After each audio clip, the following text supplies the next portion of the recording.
So if you be my bodyguard, I can be your long lost pal.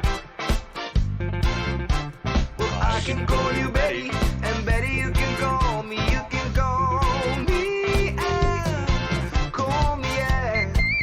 This is Call Me Al with Al Iaquinta. Yeah, we're back. Yes, we are. The Call Me Al Show, episode 13. That's Aaron, and you can call me Al. Aaron, what's the deal, my man? What is going on, Aaron. buddy? How are things? Is training going? Training's going really good. Having a good week so far. Weight's getting down.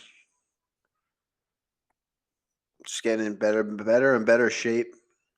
People are starting to compliment how my body is looking physically. It's always good. Nice. But then I'm like, what did I look like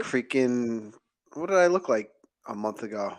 That everyone's like, you know what I mean? Yeah. Because this isn't like normal me. This is like freaking savage, ready to fight me. It's amazing. And it's not much longer. I mean, what? 3 more Saturdays, right? 4 weeks from Saturday, so Okay. yeah. Somebody asked a good question because this kind of leads into something we've been dealing with. Somebody wants to know what happened to Alejandro, your Spanish alter ego. Oh, Don Alejandro. Yes.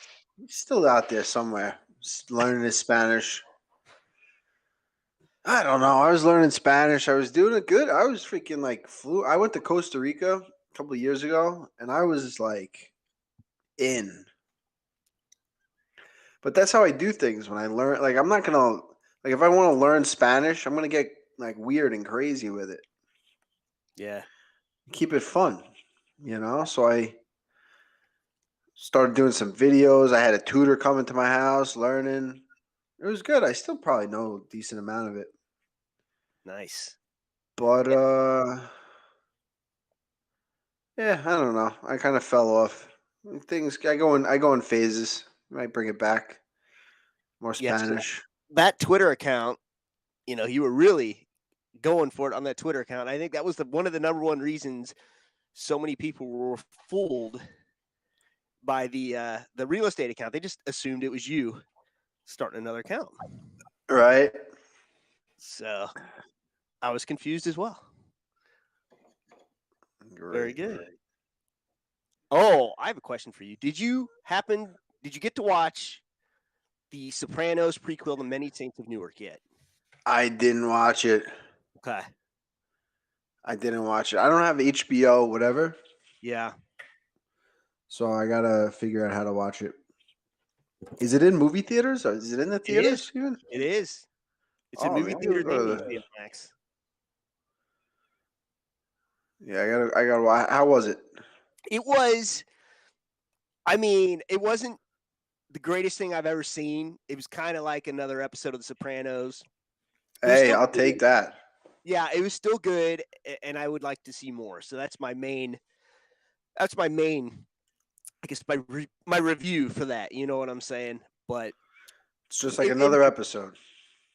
But it pays like it. It's way back in the olden days. Back, the Dickie Maltasani, Christopher's dad and all that, and Tony kind of growing up a little bit. It wasn't really centered around Tony. It was really centered around like the whole Dickie Maltasani thing. All right. So, it was good. It's good. It was just not, I don't know how to explain it. I don't know. You need to watch it though.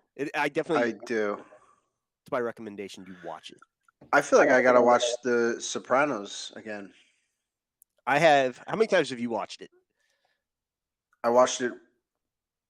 I'm gonna say between the 2 times I've watched it, I've really only watched it once, like one time, and that was how many years ago? Yep. So I don't, and it's been a while. So I'm sure it's gonna be like that's been playing. Scott it's been playing nonstop on TV. Yeah, I don't know if I even have HBO. I'm not a big TV guy. I'm in the gym. I'm training. And looking up houses, real estate, doing a lot. I'm doing a lot. I don't really watch TV. I watch fights. That's about it. But just another episode of The Sopranos. I'll Yeah, take it. I'm the same way. It was different content. I love it. Oh, Eric, you see what Eric's asking down there? What is he saying? He wants to know He if we wants to found the know. guy that Kevin Holland apprehended. Yeah, he's in jail. He's in jail. We didn't actually find him, but we heard where he is. We know where he is. Red Band's coming out with questions after questions. So someone said I was 5'7". I'm like 5'9.5". There's nothing wrong with being 5'7". I don't know why you guys are like writing it like it's a bad thing. There's, I think I'm 5'9.5". I lied my first fight ever and put that I was 5'7", and it's stuck with me ever since. I don't understand what this guy's asking. He wants to know if we want the fake Al on, and it says Al Iaquinta on the Twitter, so I'm not really sure what he's talking. Yeah, come on, brother. Create a Happs account, and come on. You can read under my name there. It has the Call Me Al Happs account on there, but I can read it to you real quick. It's happs.tv/the @ and then Call Me Al Show. If you type in Call Me Al Podcast, your computer will blow up. It is the Call Me Al Show. It'll actually blow up. It'll blow up. It'll blow the fuck up. Oh, we're getting some, let's see, more sauce. Throwing some money at us. You can actually sponsor on this Hap page. You can actually sponsor the Call Me Al Show, so you don't have to hit the you don't have to hit the donate button. And we had some donators last week. Lazarus Ipu, he says he wants us to give his cousin a birthday shout out, but I sounded it out, Al. It's not appropriate. I think he was trying to get me. Her name is I Swallow. I can't finish the rest. Okay. And then we got Happs last week. Enos, Castro, Jacob, Schleel Hour, Al, I'm a Quitter, Zoltan, Zorfi, Mike Copenhaver, and Christopher Lamas. So thank you guys for doing that. And everyone that did the super chat and everyone did Happs. Al, we could break even someday. That's the plan. That's all we want to do is just break even. You know what I mean? Yeah. Once you break even, then the real fun begins. Yes, sir. Yes, sir. Aaron, have you ever had somebody leave one of your rentals a mess? I just started doing it, right? So it's been a couple months now, and I've done all right. Off season, made a few grand, and somebody left the damn door open. I'm an hour and a half from it, so I don't know. Someone left the damn door open for 5 days. Luckily, nothing got stolen. And I had one guy where the cleaning service had to run him out, but nobody has left it a mess. So the cleaning service got there, and the guy was still there. Yeah, like 2 hours after he's supposed to be gone. That's actually happened to me. Yeah. Except I was the person that was still there. Oh, the cleaning service came. The lady came, and she was like, "Hello, you got to get out." You didn't trash the place, did you? Were you just going to overserve the day before, or? Yeah, definitely overserved. Might have kidnapped the dog. Someone's dog wandered into the Airbnb, and we just kept it for a couple hours till the guy knocked on the door. I was like, "Is my dog here?" We were like, "Yep." So now, did you just recently deal with someone trashing your place though? Or leaving it not clean? Yeah, it was but it wasn't even an Airbnb. It was a friend of mine. Oh. Yeah, I'm like freaking losing my mind over here. Everything in my life has been going so smooth except for this. Like a good friend of mine. Really? And left the place, left all the garbage there. I was like, "Dude, is this your stuff?" Sent me a ridiculous text message and then just blocked me. What? Yeah, like, dude, what? I don't know. It must have been some built up something over. I don't know. I He don't was know. supposed to be a friend. Like, how close of a friend? Like a high school friend, someone you known forever? Yeah, long time. Wow. Yeah, I don't know. Try to keep the place clean. I'd send messages every now, reminders. Just a forgetful person. It's just like me, you know what I mean? Maybe, take the garbage out, reminder, let's keep the place nice and neat. I don't know, maybe he took that offensively. Brian Redman wants to know if his name is Gian Villante. Oh God. Good luck with that. That would be, believe it or not, no, you know what? I think Villante's mom still cleans his house. Goes over, brings him What? food, cleans his bed, does his laundry. That guy's got it made. He's fighting November 6th. Gian Villante. Who's he fighting? He's fighting Oh, I didn't know he was fighting. yeah, he's on that card. He's fighting a heavyweight. I'm gonna look at. Oh, is he back at heavyweight still, or he's still in heavyweight? He's in heavyweight for a minute now. He's back at heavyweight. All right. Let me see. It should say on here. This guy's great. What about your titty? Al, LOL. Al has pillow fists. Pillow fist. Couple knockouts in my UFC career, That's all I want. How many knockouts does that guy have? Yeah, how many cool. knockouts you got there, pillow fists? Then the fake Iaquinta guy said he just wants to talk shit to me this time. I'm not really sure. Oh, Eric looked it up to. It's Chris Barnett versus Gian Villante. Was he like the Happy Bear or something? I don't know. Let me look. Oh, the Beast Boy.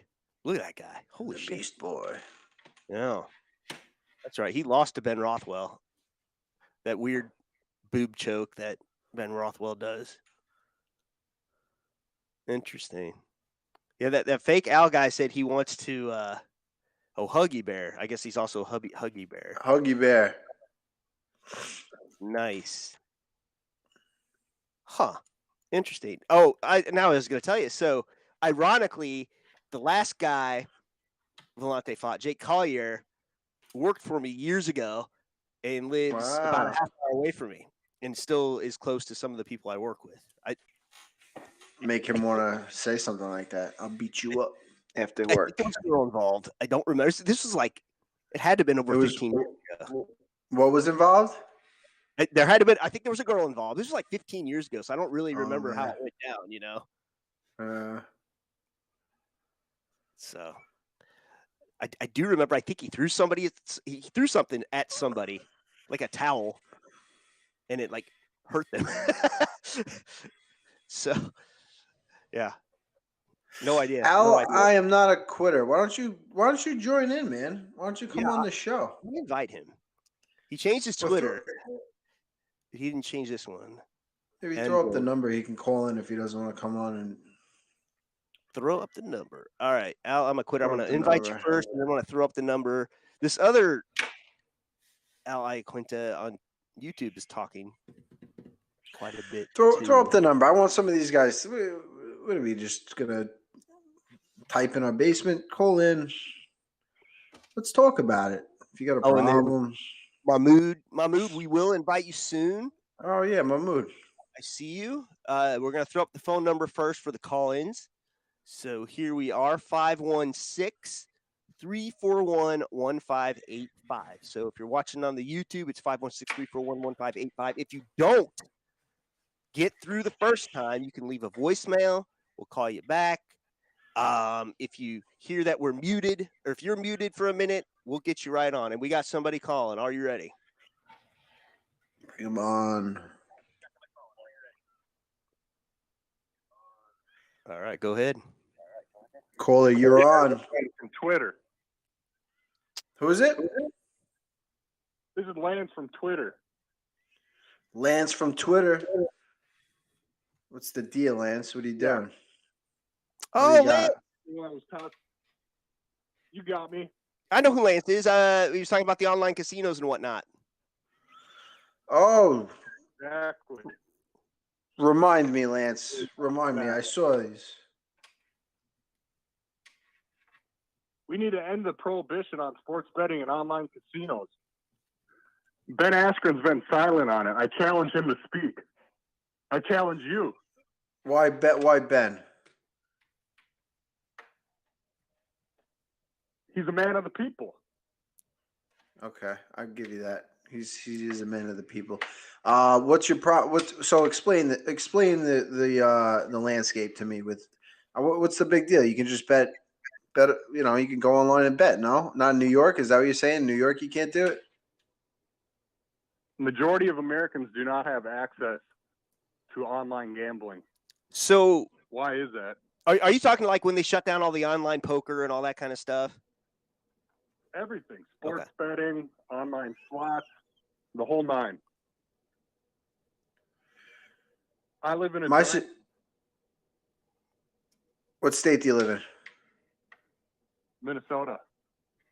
You called it a dry state or dry for betting, online betting? No, none of it. None of it has nothing. The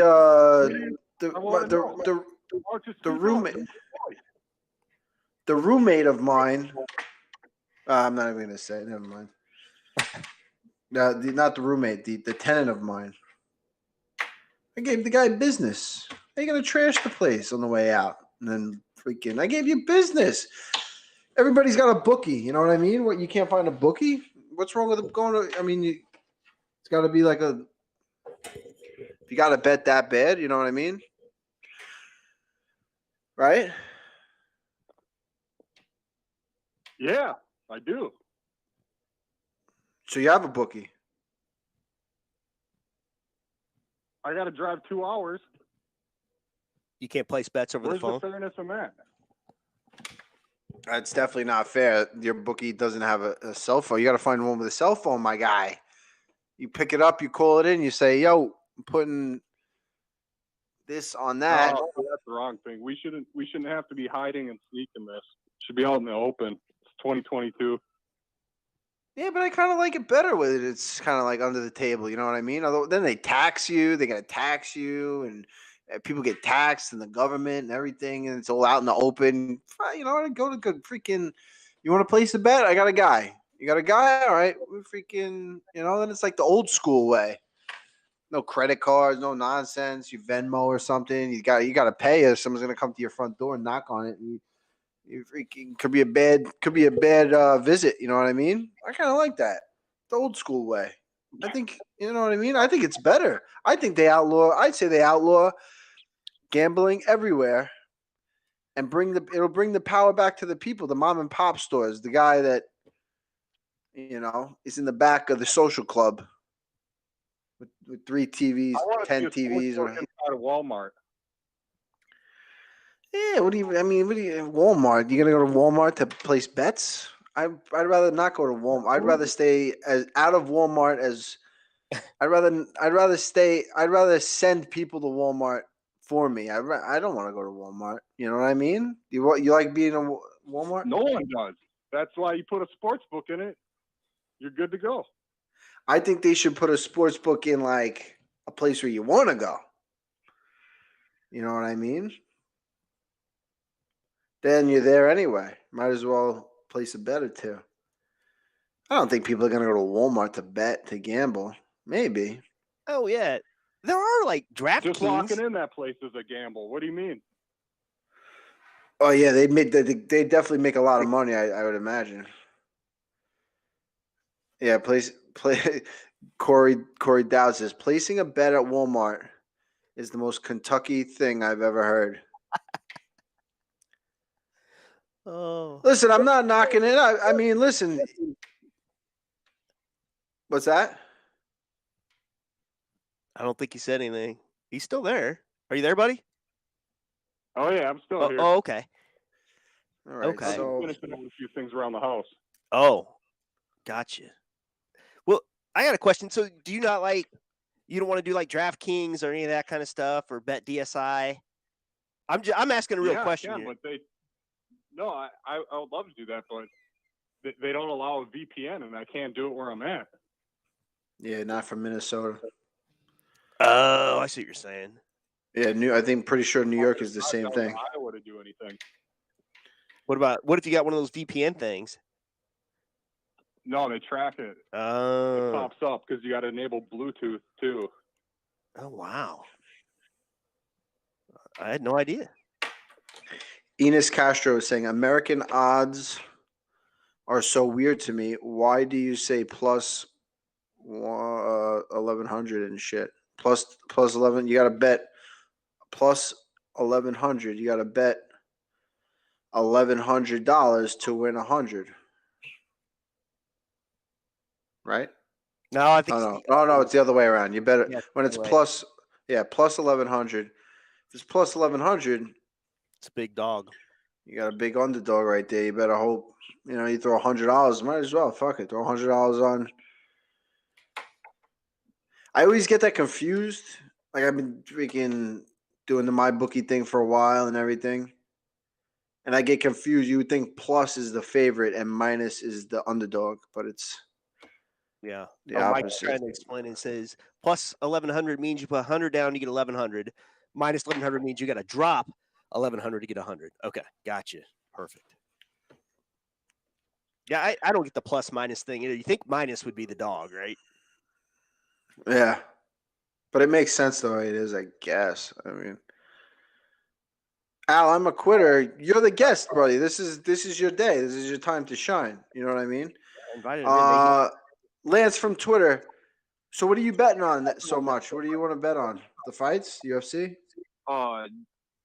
UFC, baseball, basketball, Korean baseball, Wow. Korean baseball. Olympic. Where do you? NHL. So what are you doing with the money that you would be gambling? You're just saying that basically because Minnesota's a dry state, they're taking the money out of your pocket because if you were betting, you'd be winning. Not all the time, but it's a 50-50 thing, right? I don't know about that. I mean, do you think you're that ahead of the game? I mean, these guys, this is what they do. These betting websites. I think the odds are in their favor, unless you're like the top. I wonder what percentage of online gamblers at the end of the year break even or are ahead of the game. I'm going to say there's not too many. I'm going to say you have to be like at least the top 1 percentile of people that bet to make money. 99% of the people lose money. The really good guys, I mean, they're maybe 60%. If you take the NFL season, like if you can hit like 60-70% on your picks, I mean that's amazing. Yeah, but who's really doing that? You know what I mean? Very, very few people. Yeah, so I mean, I don't know. The gambling thing, I think they're doing you a favor. What's that? Shouldn't a guy have the right to do that? If I want to piss away all my money, shouldn't I be able to? I can support myself. Yeah, I wonder what the deal is with that. Why does Minnesota have a problem with you gambling? Especially if it's online. I could see like casinos usually, casinos and brings in a different type of crowd. I could see Minnesota not wanting to have that, but the online thing, I don't get it. I don't either. Great question. And that's one for Ben Askren. If he's listening out there, he needs to speak up.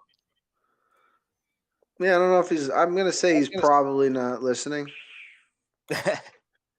But you never know. You know what I mean? So what's your too long? What's that?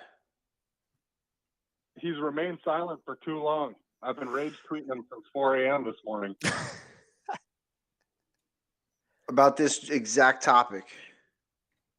About this exact thing. Go look at my Twitter history. For the last 6 months, every single day. Can I ask you something? So is Is this something that Ben's interested in, or is just something you want him to speak about on your behalf? Both. No, I'm more about speak about it on my behalf. Okay. It's very interesting. I will say this, Al. So when online gambling went away, I have a friend that gambles all the time. Has a good job, gambled. He's won some, big poker hands and whatnot. Oh, it looks like Lance hung up. So, and when the online gambling thing went away, he was like kind of distraught. So it was interesting, but it looks like Lance hung up. So Lance, we didn't mean to offend you. We're asking some real questions here, buddy. Well, you know what? Oh, he's calling back? No, Look, come they, on. they did the guy a favor. All right, we got. Hello. Hello. Who do we got here? Me. It's Mckinley. Oh, McKinley. You got to come on through Happs. We got to get you. This is our special guest of the evening. You got to come in through Happs. How do we get you through Happs so we can see you? How to do it. How What'd do you I think do about Lance and his online gambling? I commented for you to hang up on him. You weren't feeling it, huh? No. He was probably gonna lose all his money. I know. He should have gambled on like Khabib when you were fighting him. Bet on him. Oh shit! What? Are you Are you kidding me? That was a good one. That was pretty good. I know. But the odds weren't great. I'm gonna say, to be honest with you, I was probably better. I don't know. It was probably worth throwing a couple hundred on me. After the fact, looking back, probably not. I wonder what the odds on that fight were. Probably not good. I don't know. Not good in my favor. Maybe. Let's see if I can look it up. Look what up. The odds. How do we get you on? How do we get you? What do we got to request? We got to request her. Aaron? Come on. Yeah, she's on. This is his producer. So, did you download the app and all that? Yeah. Okay. She said she's been commenting. Oh, you've been commenting. Yeah. Sorry. What's your commenting name? I don't know. Oh. Corey Dowd says McKinley sounds like she's cool after a few beers. Oh, I see you. Okay. I will invite you this way. You're cool after a few beers? Yeah. See that. Where are you from, McKinley? Kansas City. Okay, I was going to ask because your area code. Nice. Oh, Yeah. so I live in Missouri, so not too far. Oh. You All right. like it? Yeah, I don't know any different though. Been here forever. Oh. Yep. All right, I invited you in. Did you get a notification or anything? Let me check.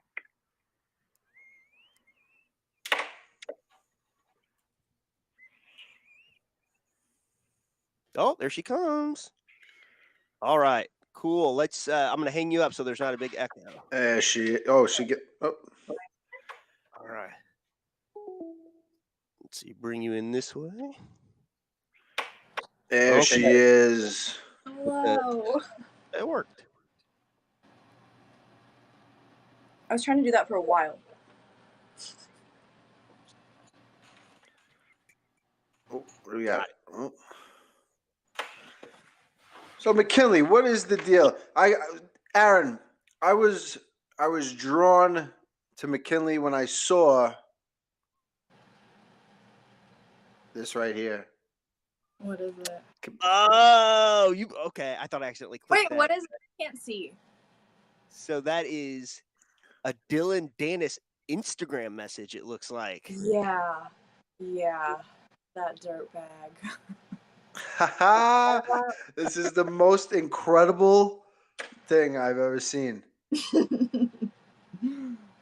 What was? She's Oh, like I can't really see it. It's too small. Let me pull it up on my phone here. You sent me a picture a while back, so I'll be able to read it. So he slides into your DMs. Yes. I was at the barn, checked my phone, I see Dillon Danis, and I'm like, what? And then I checked it's Dillon Danis. And the And I was response is incredible. He goes, Yeah. "What does he say? What are you doing?" I'm trying to look it Trying up. to figure out how I'm gonna marry Gordon Ryan. And did he ever respond to that?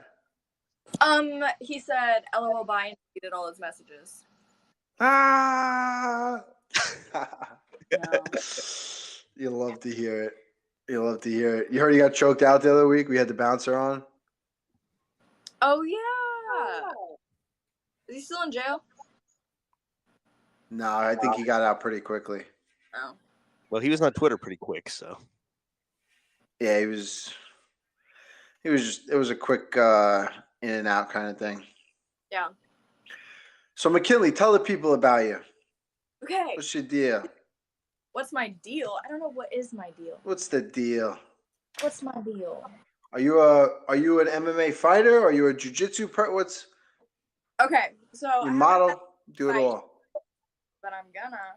But a little injury, so I can't. But once that gets healed, then I want to fight MMA. But for now, I've just done a ton of jiu-jitsu competitions and one boxing, one kickboxing. And that was when I was like 13.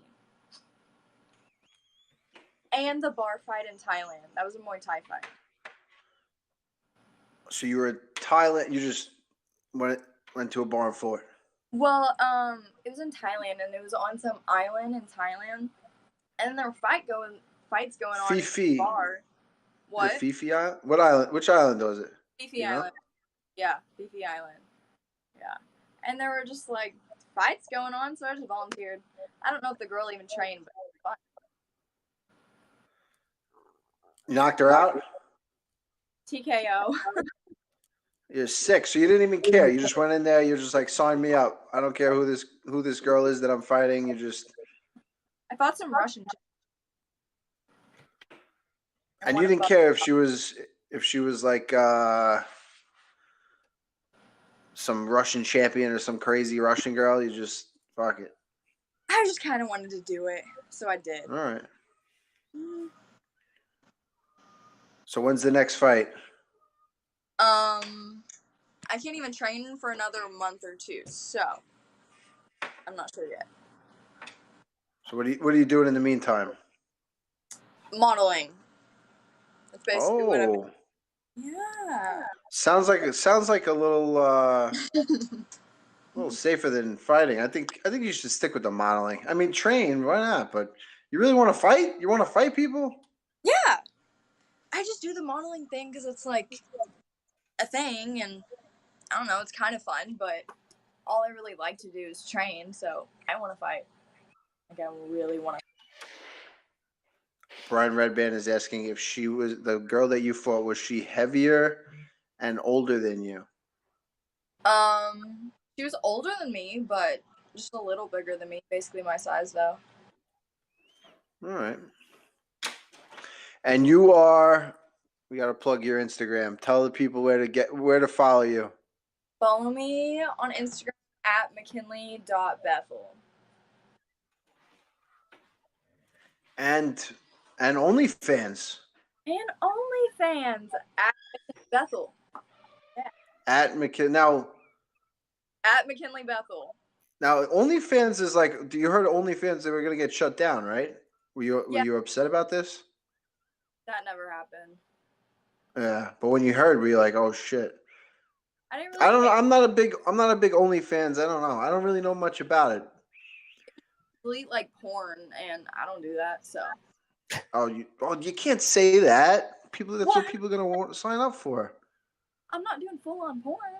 Say that you do full on porn. They're gonna get more subscribers. Never know what you're gonna get. Right. So. She might. She hasn't done it yet, but she might. You guys sign up because you don't know. One day. Maybe I'll fight you for fans. Ooh, Fight. Yeah. now we're talking. You're What do you post on your OnlyFans? gonna have to subscribe to find out. Come on, give us a little. Give us a little. Give it the people. Come on, you gotta entice the people. Go to my Instagram and you'll be enticed. All right, people. There you are. McKinley Bethel on Instagram. You'll be enticed to join her OnlyFans. She hasn't done porn yet, but she didn't say she's not ever going to do it. So, you might get lucky. What's that? You never know. Oh, we might be discovering. Yeah.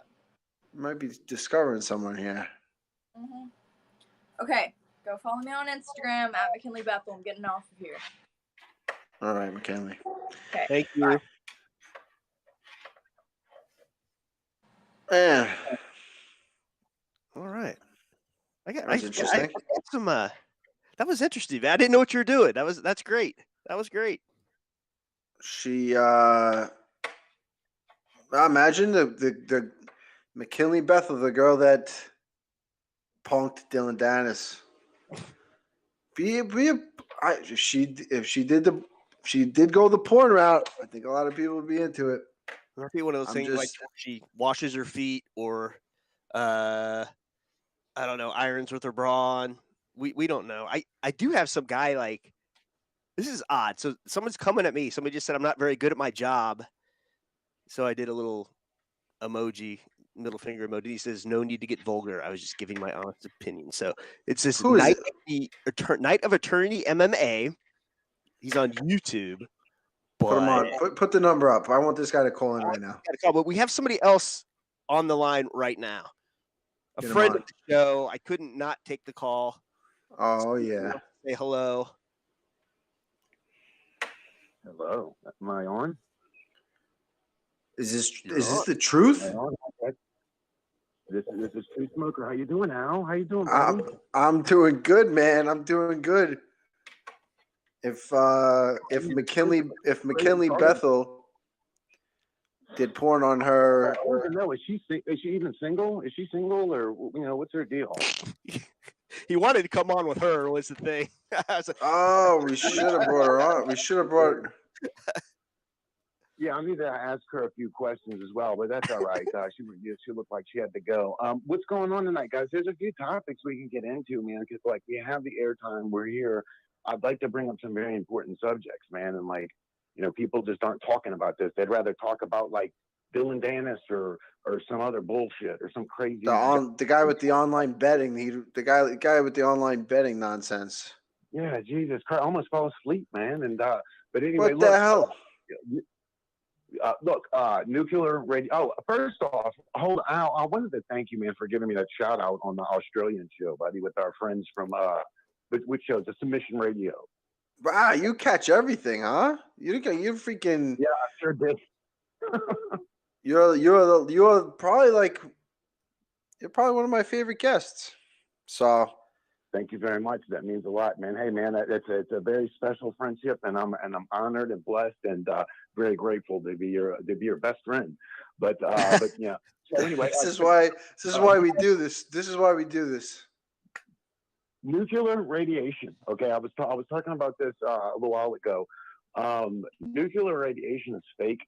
And I know it's a little off topic or whatever, but the thing is that's a fear tactic. And I would like to know, what is y'all's opinion on? They say that, when a bomb has been, let off or whatever, Fukushima or whatever, the lingering radiation stays for years or whatever. Okay, let's just say, for example, the biggest bomb that was ever that America ever used.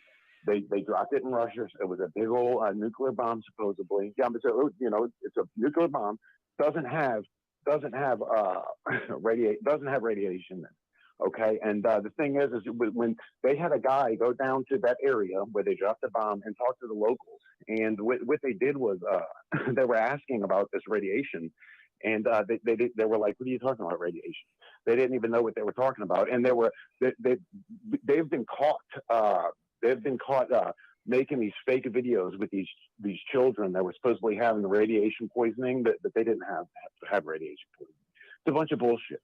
But yeah, so it's just not real. And what do y'all think about Fukushima? Okay, so let's see.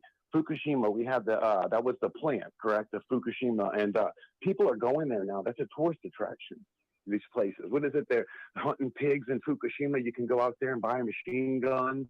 And it was on. They had a clip on Vice where guys are going out there. You can buy a machine gun and shoot hogs for a certain amount of money, you know. And they're like, there's supposed to be this lingering radiation, but it's a tourist attraction. It hasn't screwed anybody up. You know, the radiation. I mean, So you don't think there's no evidence? Go ahead. I'm sorry.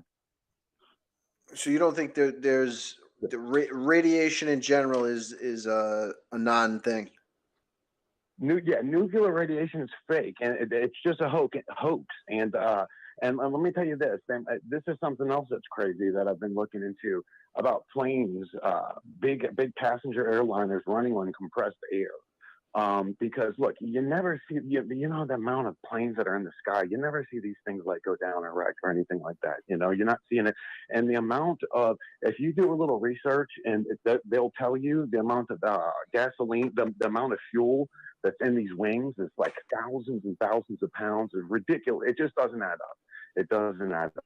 But there's a lot of things that don't add up, and that people just ignore. And, you know, I find it really peculiar how people just, how they don't care about the lies being told today and things like that, you know? All right. So let's go back to now you got me going in two directions. My brain is being pulled towards planes. So, I mean, planes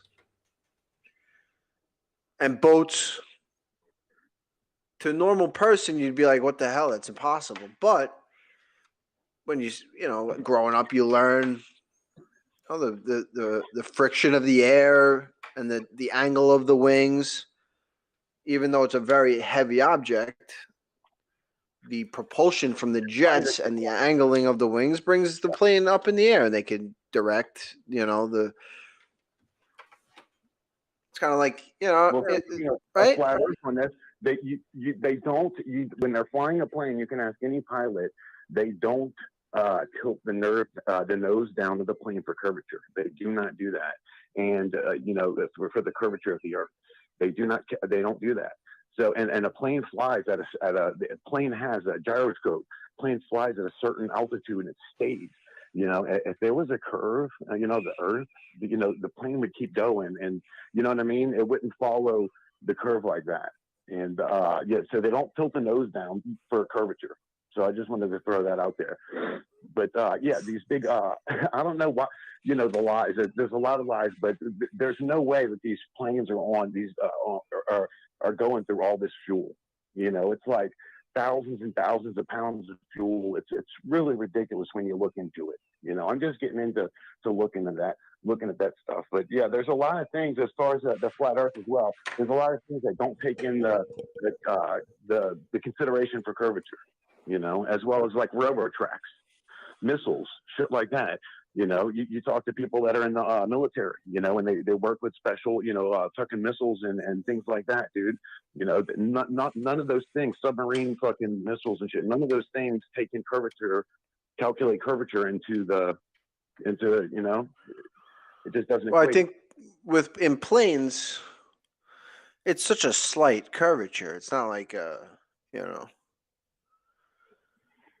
Over the curvature calculator supposedly that's out there, you know, they have supposedly this curvature that'll tell you that you're not supposed to see from this far away or whatever, and you can, you know, it's there's no proof of the curve, and that's the thing. Like, people believe what they don't see. You know, same thing with satellites. People don't see them. You've never seen a satellite. You know, nobody's ever seen a satellite. And, you know, and they think that these things are real when all that stuff is done with general ground-based radar, you know, just like FM radio waves are bounced off the dome. That makes a lot more sense rather than, you know what I mean? It's the same thing with radio waves. They're bouncing off the dome. But, all right. So we started off with, what is it, Chernobyl you're talking about? And Yeah. Oh, Russia? Chernobyl. Yes, sir. Yeah. Yeah. Chernobyl was in Russia. Okay. Yeah. That's in a tourist attraction as well. Chernobyl, you can go there and hunt pigs, get machine. There was a clip on Vice or whatever. But, if you got enough money, you can do anything. Yeah. But all these places are tourist attractions that they had supposedly, dropped all these nuclear bombs on, doesn't make sense. Fear tactic. I mean, what? But why would anybody? Why would anybody just make that up out of nowhere? What's their end game? No, not no. It's fear is the end game and control. I mean, look what they were able to do. I mean, that's the thing. I mean, they're controlling people, and it's fear. Think about that. What's scarier than the bomb doesn't blow you up, but if the bomb doesn't get you, if you're close enough, the radiation is going to get you. You're going to die, slow death of cancer. I mean, you know what I mean? It's like it's just fear, man. It's fear. That's all it is, and they use it for that. They use fear for control and brainwashing and all kinds of things. All right. As well as the media. The media that's a lot of fear propaganda as well. But wouldn't it make sense though if this big bomb goes off that a radiation would stick around and infiltrate the earth? There's no proof of any of that. There's old clips. Joe Rogan was talking about this, and I hate to bring that guy up, but he was talking about there was. What do we got against Joe Rogan? I just don't like him because he's a sellout. Yeah, he's a sellout. He's gone back on his words. He's talked about certain things, and then he's gone back and recanted them. And to me, that means that you're selling out when you have a certain view on things and you go back on them and say other things, and then say I shouldn't have said this and that. I believe he was talked to. I believe once he got so big and whatever, and he's even said, I mean, nobody's approached me and told me anything. I think he has been approached and said, look, you're steering off fucking course. You better tighten up, and this isn't the way shit's run, or we'll get your ass booted. Look what they're doing now. He could have said, fuck you, screw you, I'm not going to listen to you, which probably, we could have, they're trying to get his ass out now. They're trying to get his ass out of the UFC and boot him out now. So, I mean, I don't think they're I don't think they're trying to get him out. Oh yeah, there's a lot of people that want him out, and that's going on. They've been talking about it, and MMA news and stuff like that about how they want Joe Rogan's ass out of there. He's not going to be in there much longer. He's not going to be in there much longer because they're talking. I think how he's yeah. I think if he's not there, it's going to be his own choice. I think he's rode the ship. He's been with the UFC forever. He can stay as long as he wants. I think he's choosing to kind of move on. At this point, he's like, he's doing so much shit. It's like that's how they'll make it. I'm sure that's how it'll turn out. But no, he's gonna. They're claiming, he's not as reliant. He's always going out elk hunting and all this stuff, and he's just not dedicated to the job and crap, blah blah blah, whatever. But guy's worth $100 million now, right? Isn't it $100 million he got from Spotify? Was it? Fuck, man. I'm not sure. In a year, I think. I'm sure he's set for life. Yeah. Yeah, I think Joe Rogan. I don't know. Truth Smoker. I'm with you on a lot of things, man. The flat Earth. I don't know about Joe Rogan. Still on the fence on that one. What's that? Still on the fence on the flat Earth, huh?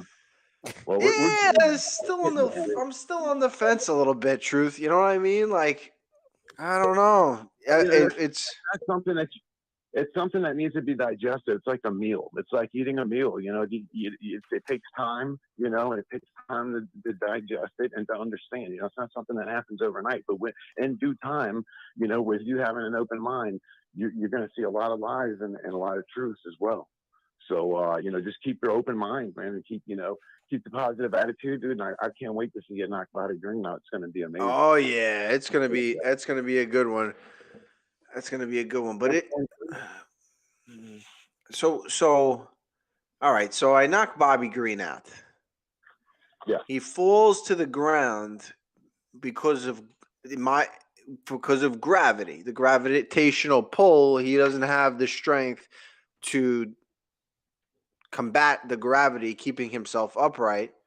So he falls to the ground because of the gravitational force of planet Earth, which is not flat, right? Okay. I mean, Okay, well, I understand. Well, let me explain that. Well, so with gravity, you'd be saying it's a force that's sucking him down to the ground after you knock him out. Well, after you put your fist through his face, and the sweat flies up and then goes up and then comes down. You know the you know what I mean. So that that little bit of light, you can't.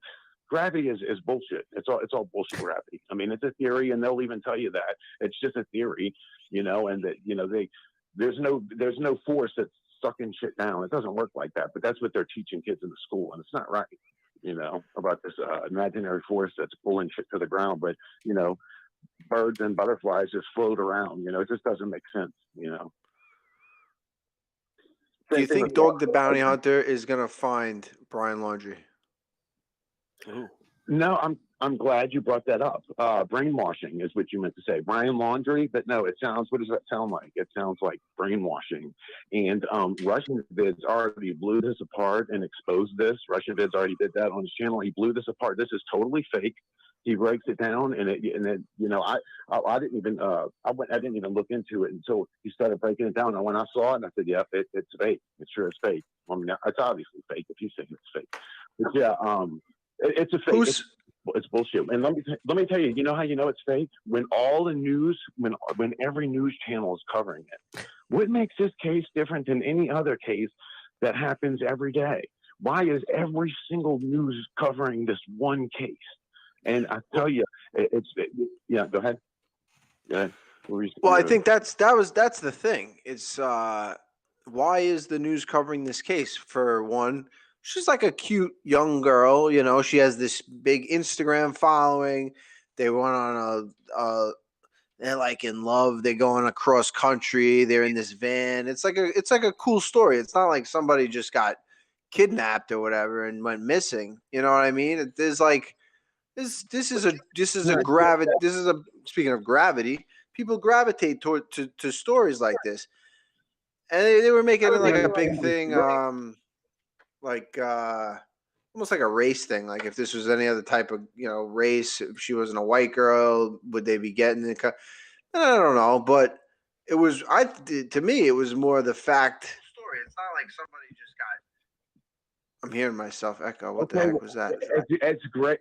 It's great that y'all all believe that this is real, because this is amazing. Because guys, everybody that's listening to this right now, if you want this to be broken down and easily show you how it's fake, RV Truth on YouTube breaks this down just a couple of vids ago. I Pet Goat, as it was a title, he breaks this down. Guys, check this out. This case is totally fake. And look, this is the thing. Well, this is write this down. The way you look at it. Yeah, RV Truth, the Russian Vids on YouTube, but his channel is RV Truth, RV capital letters and Truth. But he's the most truth.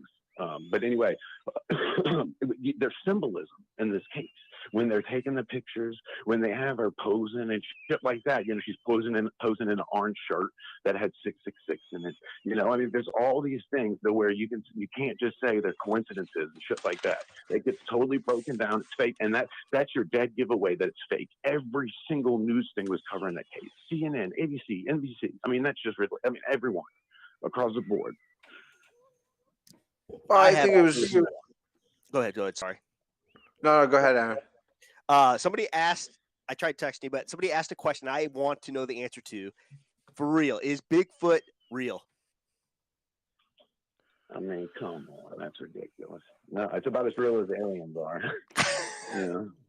He's knocking the aliens. Dude, I think there's freaking aliens. Well, that's the thing. Well, you see things that you can't explain, but there's a lot of things that are flying in the air that people can't explain that are just there's different technologies and shit like that. And I'm not, this is the thing. There is none. There is no aliens. And what a perfect cover. Think about this, guys. Just think of the whole alien thing in Roswell. you have a thing that crashes down. Okay, right? Remember the ship that crashed down in Roswell? Okay, and the whole story doesn't make sense, correct? Because you got a ship that crashes down, and there's pieces of it. The farmer, whatever his name was, found pieces of it in his field, and the pieces that you couldn't damage them. You could cut them, and it would come right together, and you'd crinkle it up, and it'd come right back. Well, how was the fucking ship crashed into a million pieces? Okay, but anyway, let's get back to this. What would be the perfect way to fool somebody? To have them think that they're trying to cover something up. It was done so well for them to come. Anything that comes out as a conspiracy theory thing, it's fake. Like this thing was brought day one. It was supposedly, the government's hiding it. It's a conspiracy, and bullshit. Whenever they do that, the whole thing is fake. You know what I mean? And that's a dead giveaway as well. But the whole alien thing is BS. There's a firmament and a dome over us, and aliens and all that. It's all BS. Well, what have you seen, Al? Let me ask you that. Like, what have you seen? Have you seen something, or what makes you believe that they're? No, I haven't seen anything. But I mean, you just gotta. If I think about it hard enough. Like I get like a weird feeling in my head about how big everything is, like how small we are, and how Not that small though. The sun's not that far away. Look, these things are not true. You're thinking that, and I have to stop you. I don't mean to interrupt you, but it kills me because you're my buddy, you're my good friend, and to hear you say these things because that is normal for you to think that it's called. You've been indoctrinated like everybody else. No, the thing is we're not small. We were meant to feel small because of this Big Bang crap was brought out, right? Something came from nothing. How much sense does that make? Something came from nothing. That doesn't make any sense at all. Okay, the Big Bang theory supposedly that happened. Okay, a big explosion, and that's what they want you to think that as kids growing up, and that's what they teach you in school and everything. But they're hiding the fact that there is a God, a creator, and they want you to feel small and insignificant and nothing. And this is exactly why people feel so small and insignificant and like nothing, because they're brought up with all these lies and shit, and it's forming people to believe this way, And right, you just said you feel small. There, there's so much out there, and it's an enclosed system. All this shit's close, way closer than what they're saying. And I'm sorry, I cut you off with the aliens. I wanted to know about you and the aliens, and you your interest in them. Well, I don't think they're little green people that with the antennas and stuff. I think that there's like a solid, there's a liquid, there's a gas. Maybe there's another element that we just have no idea. There's the periodic table of elements. Maybe there's another thing that we just have we can't even fathom. Well, frequency is real that we can't see and people don't know about, and they're trying to hide that as well. Frequency is a very powerful thing, and it's proof in your plants as well.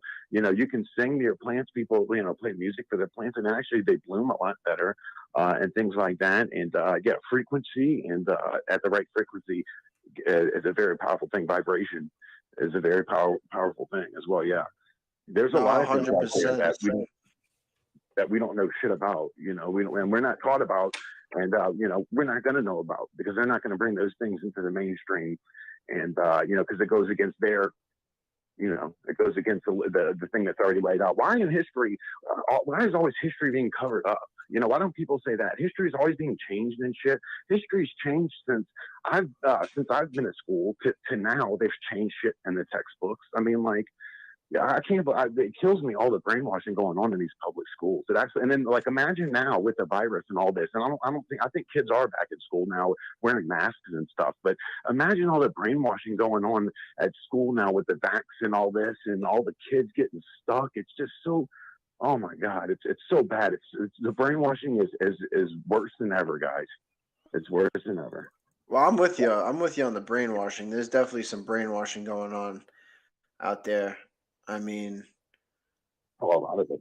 This vaccination. Truth, are you vaccinated? Did you get a vaccine? The vaccine? Oh, absolutely not. No, sir. No, sir. Absolutely not. I could have guessed that.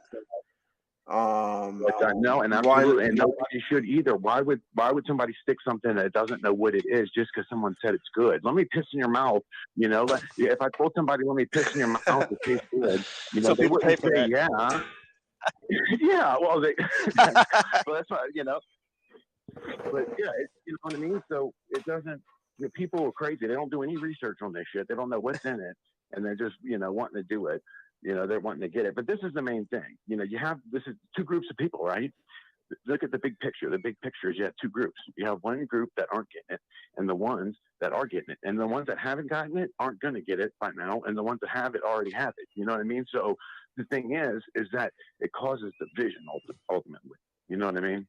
So that's why they'll shut your channel down and shit on YouTube when you talk too much about it and stuff like that. Yep. It's crazy, but it causes division between people and has people opinions on different people. One person has an opinion on it is totally opposite as the other, and it just causes fighting basically. And the internet is a great breeding ground for that.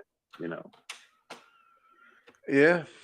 But I don't know. I still think there's freaking aliens out there, man. I got to think there's something else. Well, So here's what I think. I think that the aliens are going to bring us all together. All this division, right? There's the unvaccinated, there's the vaccinated, there's the freaking, there's the Middle East, the Taliban and ISIS-X, and then there's us, and there's all this conflict. The aliens, when the aliens come, all that shit's done with. We're all friends now. I thought you said ISIS. Now, ISIS is fake, and I'd like to prove anybody that has any friends in Russia, anybody that knows anybody in Russia that grew up in Russia that's older, that had been through the Cold War or whatever, they would tell you. You would ask them, what did that country tell you? That America won that Cold War? Hell no, dude. I mean, different countries are told different things. So each history for each country is different. So history is fake and bullshit anyway. It's just stories that are made up. And, you know what I mean? But as far as, I thought he said ISIS, and I wanted to bring this up. This is fake as well. This is all bullshit. This whole ISIS and the terrorist bullshit or whatever. What would they call it? The Al-Qaeda, the Al-Qaeda bullshit or whatever. They have different names for it, but yeah, it's bullshit. ISIS is fake. You could ask anyone in that area. There's not this. They're not waving that flag around in the area of Yemen and those areas. The ISIS flags. You won't see that. It's fake. It's not real. ISIS is bullshit. I just wanted to throw that out there. I know it was off topic, but he was talking about the aliens. But yeah, the aliens are going to bring us together. It says in the Bible, guys. It says in the Bible that there's going to be somebody that's going to be coming, and he's going to bring everyone together. But you need to be aware of this person, okay? Because this person is actually the deceiver, and it says this in the Bible. There's going to be, this has happened many times in history. Somebody's come in or whatever and claimed, okay, I'm going to bring everybody together, and they're actually evil person, and it's for manipulation. It's just bad chaos. So, that's what the Bible says anyway. Truth Smoker, we have Night Eternity is asking to come on. We have him in the waiting room. I think we're gonna bring him on. He's got. Okay. All right, well, you want to stay? I'm gonna let y'all go. Have I been on too long? Is that what you're saying? No. We want to bring him on with you. We want to bring him on with. We'll talk. Bring him on. What he's gonna say. No. We'll bring him in. We'll bring his Night Eternity. This was the young man that was talking a little smack. He says I'm not a good producer. I'd like to hear why, but he has some questions also. So we're bringing him in. He's got headphones on. I think he was echoing a minute. All right, Night Eternity, we got you. Night Eternity, you're on the Call Me Out show with Aaron, Truth Smoker. Okay. You can call me out. Night Eternity. Hello, Al. Can you hear me? I got you, brother. Bro, you saying my name is gay? You said calling yourself Truth Smoker. Your name should be called Dope Smoker. What the hell are you talking about? You're just spitting a bunch of nonsense. Dope Smoker. What the hell are you on about? And about the ISIS thing, this guy is crazy. What is he talking about? They're killing people, throwing people off roofs, and this guy's saying it's fake? What the hell? Nice accent, anyway, buddy. The reason why I came is because I just wanted to ask this producer guy. Go ahead. You there, Night? Yeah, I just wanted to ask I was just gonna ask the producer, Like the reason why I criticize them is because normally people when they have shows like this, they call in using Zoom or Skype. Why are you using Happs? I've never heard of this before. This is my first time hearing of something. So Happs, we can set these things up ahead of time. It's a whole separate community of people that can comment, join, follow. You can't really follow anyone on Zoom. We can get up to 8 people at a time. I know you can do all that on Zoom, but we also simulcast on Al's Twitter, Facebook, a YouTube channel, and it helps us get the most reach for what we're doing for a live show. So we could do Zoom.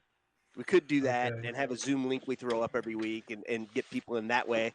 But what we're doing now is we can have people call in, come in through Happs or whatever. So was that your biggest beef? Is that the only question? You have the world listening to you on the house. No, really. Question like that. Well, he was. Okay, can you just tell this guy to shut up, man? Why does he keep interrupting? Oh man, that was your biggest problem. Why am I using Happs? Crazy or something? But Happs is Anyway, good. Why don't you? What's the problem with Happs? I think Happs is not all only right. that. It's not. There's bigger shows, way bigger shows than this one right now, and they use Zoom. I mean, there is no you're bigger friends with show. Ariel Helwani. Why don't you ask him to? Okay, come on, don't. Yeah, but right now you this guy's getting a can't little call into Ariel Hawani. We got you on the show. You're on the show. You're not calling it to Ariel. You're on the Call Me Out show. If you want, if you like, no, you're misunderstanding what I'm saying. On that show. Yes, yeah. I don't think you understand, man. You're on Call Me Out. Ariel Hawani begged us to be the first guest. Isn't that right? No, you're missing. Yes, and I watched the show. I know what you're talking about. No, I'm saying there's other YouTubers as well. Like there's this guy called Kevin Samuels. Do you know who he is? He's very famous right now. He uses Zoom as well. Like he gets everybody to call in and stuff. Anyway, the other thing that I wanted to say is that girl that called in. Why don't you press her a little bit more on the OnlyFans thing? She thinks that's modeling. That's not modeling. That's a different form of prostitution. Whoa. Yeah, it's fun. She's having fun with it. She's making a little money. You know what I mean? It's not prostitution. It's OnlyFans. I understand. What? I mean, listen. I'm not saying that she shouldn't do it. I'm just saying like they like to term around modeling, but that's not really modeling. That's just, well, no. I think she's a model. She does like actual modeling as well. She does actually the actual modeling. Yeah. Oh, okay. Hey, Indian guy. I got a joke for you. Knock. See, look, and this guy's racist as well. How do I look Indian? Come on, knock. Answer it. Knock. Racist. Huh? What the hell? So you're racist people on your show. I mean, that's not a good look. Say who's there, you dumb motherfucker. You say who's there. No, why would I say that? Anyway, this guy's a dipshit. Wow, and the other thing I want to talk about, he's talking about ISIS and stuff like that. Like, where did you even find this guy from? He's on the Call Me. He came on the Call Me Out show. I mean, if you have you disproved anything that he said? You got to disprove it. You can't come on here and just call him an idiot. You got to disprove. You know. Answer the door, buddy. Knock. I mean, I kind of want to know about what this guy's talking about, but I just want to spit some stuff about the. I kind of want to hear what he's going to say. Go ahead. You have to speak English. I just wanted to ask you. There was Khabib made some comments about ring girls, right? And how he said that he doesn't want them in his promotion because he doesn't see them as necessary. So then Valentina responded to this in the post-fight by literally calling ring girls and women decorations, beautiful decorations. Like, what is your thoughts on that? She's trying to defend them, but instead she just like objectifies them to the maximum by literally calling them objects. I can see where she's coming with the saying something like that, but look, it's like that's how we grew. That's how I grew up. Like that, you start watching boxing, it's like the pretty girl in the bikini. She's walking around with the ring. It's like, it's the pop and circumstance. That's what it's all about. You know what I mean? It's look, if Khabib, they come from a different. That's a whole different thing. You know what I mean? But I feel like the combat sport, as we know it here in America, originated here, and this is our thing more than their thing. So if they want to do it their way, they could do it their way, and that's fine. And then we do it our way, and that's just there's two different ways to look about it. Are they decorations? I mean, You could say that, I guess. I would say it's more of like the ambiance of the whole thing, the show. They're part of the show. They're part of the show. There's people fighting. They're assaulting each other for the entertainment of people, and you're gonna get mad that a couple girls are walking around in bikinis. I don't know. I think it just adds to the whole show. The announcer. You got Bruce Buffer. It's all. It's all part of the show. This is why we love it. We love the ring card girls. You whistle at them. Maybe they're the guys in the front row. They're like woo. They're like whistling at them and stuff. You know what I mean? That's how it is. Fighters are talking about pay, right? So why not just cut the ring card girls because they don't do much? Because like she said in her own words, she called them decorations. Why don't they cut their pays, cut them off, and give that money to the female fighters or something like that? Wouldn't that be better then?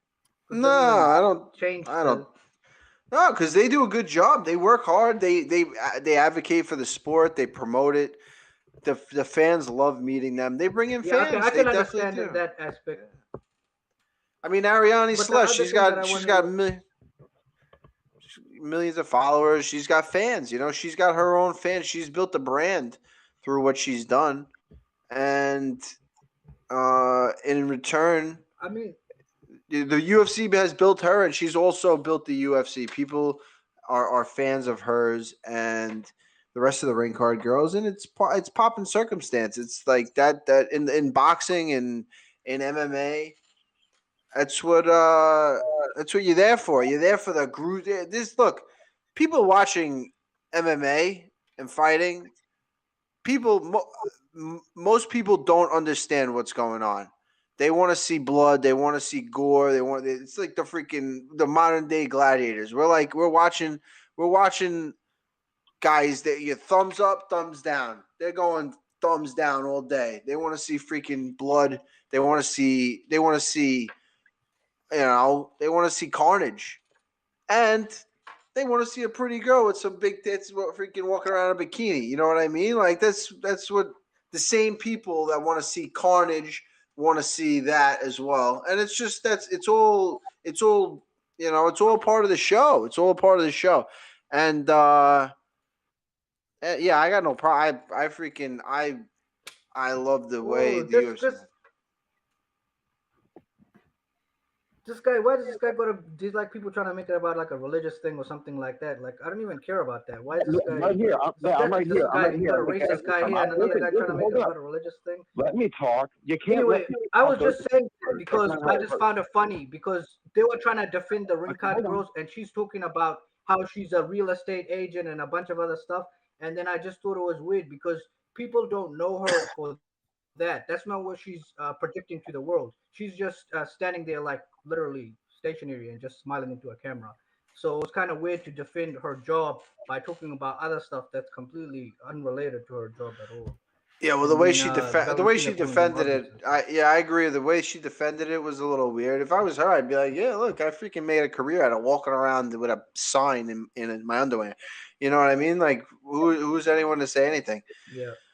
But the fact that she did parlay the whole thing into a successful real estate thing is nice. It's good. One thing doesn't have anything to do. She could just be a bimbo walking around with a card, and it's all the same shit. But good for her that she is smart and did parlay it into other things. More power to her. I think she gave herself a little pat on the back there, But yeah, I think it could have.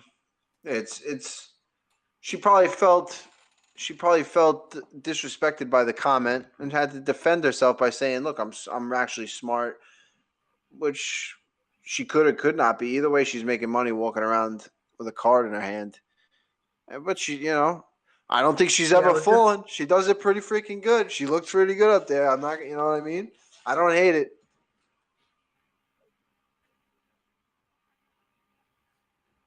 Hey, Valentina's into it. That's all I need to know. And I just wanted to I've got a question for this guy. Go ahead, man. You talk over everybody. Go ahead, man. What were you saying, man? Wait. Go ahead. No, I don't. And the other thing about this dude is, since this guy's so like is trying to say he's all cool and that and calling himself truth smoker, come show your face. At least I'm not afraid to show my face. Oh, he can't. This guy's such a pussy. Do you think I'm scared to show my face, dude? Why Let me take can't the he? app. He I all he can't take can the do is just talk shit, because spew a bunch I of can't conspiracy get camera theories, but work when it outside comes all. down to it, he can't even like show who the hell he really is. Yeah, I don't want people to think He's I'm an scared. idiot loser. Let me ask you a question. What makes you think that ISIS is real? Then let me ask you. I don't need to answer none of your questions. I don't need to answer none of your questions. You're irrelevant. You're nobody. Who the hell are you? I don't even know who the hell you are. Where are you from for real? I'm just curious if you want to tell us. What do you mean? Like my ethnicity? Like, where are you from? Where are you living right now? I'm living in Australia right now, but I'm a New Zealand citizen. I live in New Zealand. Oh, cool. Another Australian New Zealand And- connection here. C9 And I'm Eternity, the ethnically Happs Afghan, app. so that's my ethnicity. Did you see Elvis on last week? What? No. Yeah, Elvis they Sinisic was call on them last week. Kiwis. They call them Kiwis, but if you're gay in that area, they call you Gaywees in the New Zealand area. So he's probably a Gaywee, I'm sure. This guy's such a weirdo. What the hell? Anyway, I just wanted to ask you another question about you. You know how recently with the whole Afghanistan situation going on and stuff like that, like when Americans look at the Taliban, you guys think of them as like one like group, like cohesive group and stuff like that. But that's not really the case. There's a lot of people in the Taliban that don't identify with the group. They're only like fighting against Americans because Americans like bomb their villages and kill their people. So it's kind of like a revenge thing. They don't necessarily like identify with that. So like movement in Afghanistan, because in the beginning they said they came for Osama, then they said that it was for women's rights, and they kept changing what it was for, and they kept changing it and stuff. And then they basically killed a bunch of our people, and then they made a bunch more terrorists, like they like to call them, and they're the ones that created so much like problems in our country. And the only people that really paid the price is not the Americans or the Taliban, it's the Afghan people themselves. Because on one side we got the Americans, and on the other side we got the Taliban, and they both like messing with us continuously. You ain't never seen an ISIS flag in your country. If you're from that country, Saudi Arabia, that area, you ain't never seen an ISIS flag. Yeah, have you? I'm not talking about ISIS. Yeah. I'm talking about the Taliban. I don't know what this guy's on about. Yeah, I asked but about they all- America's yeah, these involvement groups, look, in Al Qaeda, Afghanistan. Taliban, all these groups that are spawned from this crap are fake, and that's the point that I'm trying to make. That's why they caught them fake. Remember the Okay, video? this guy's of an the- idiot. First of all, the Taliban is not They fake. chopping their heads off. The Taliban came from Americans training. It was during the Soviet War. The Americans trained the Mujahideen. My father was in the Mujahideen, like many Afghans were, because at that time it was like everybody was just joining them because they're just trying to stop the Soviets from taking control, because they try to force people to become atheists. But at that time, people didn't want to become atheists. They wanted to stay Muslim. And an attack on their religion is an attack on their identity. And then the Americans used us to fight against the Russians, and they trained a bunch of them. And then from the Mujahideen came Ahmad Shah Massoud, which was the Northern Alliance. And then from the other side came the Taliban with Mullah Omar and stuff. And then that's basically where the Taliban came from. So you're saying that America training them basically. They So you're gave saying them that and stuff. So why is everyone so scared of the Taliban? Why is everyone fleeing? Why were there Yeah. people hanging off planes they- when this? Yeah. No, that's real. I'm not saying about the plane thing. I don't know, but about why people Exactly. don't Well, like hold the on. Taliban, it's That's because their view of Islam is very strict to a lot of the Afghan people, and because you have to understand that these people, they have like, it's not just Islam, it's like Islam and Afghan culture.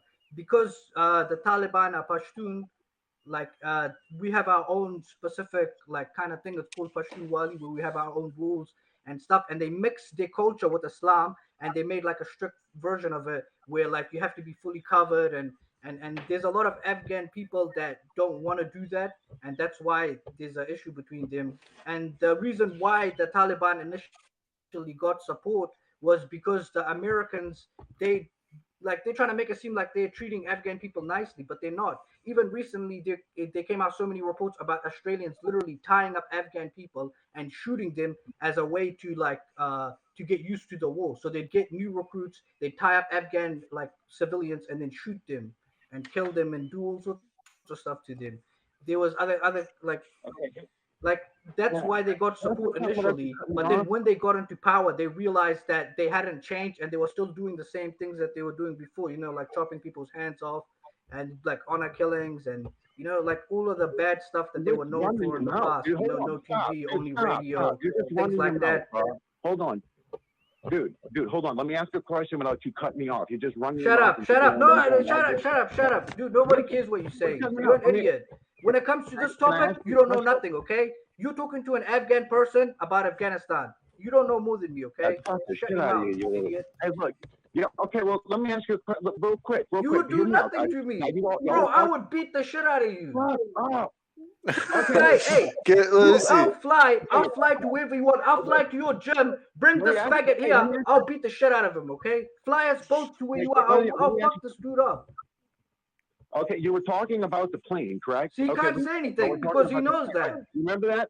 Quit cutting me off, you scumbag. Listen, the plane. Now, you think that that's real? You were watching, you were talking about the plane. They were hanging off of the plane. Do you know what one of those planes, how the pressure underneath one of those planes, when that plane gets going, what it would do? It would blow a car clean off. This guy's an idiot. I know Afghan fighters. I know Afghan MMA fighters.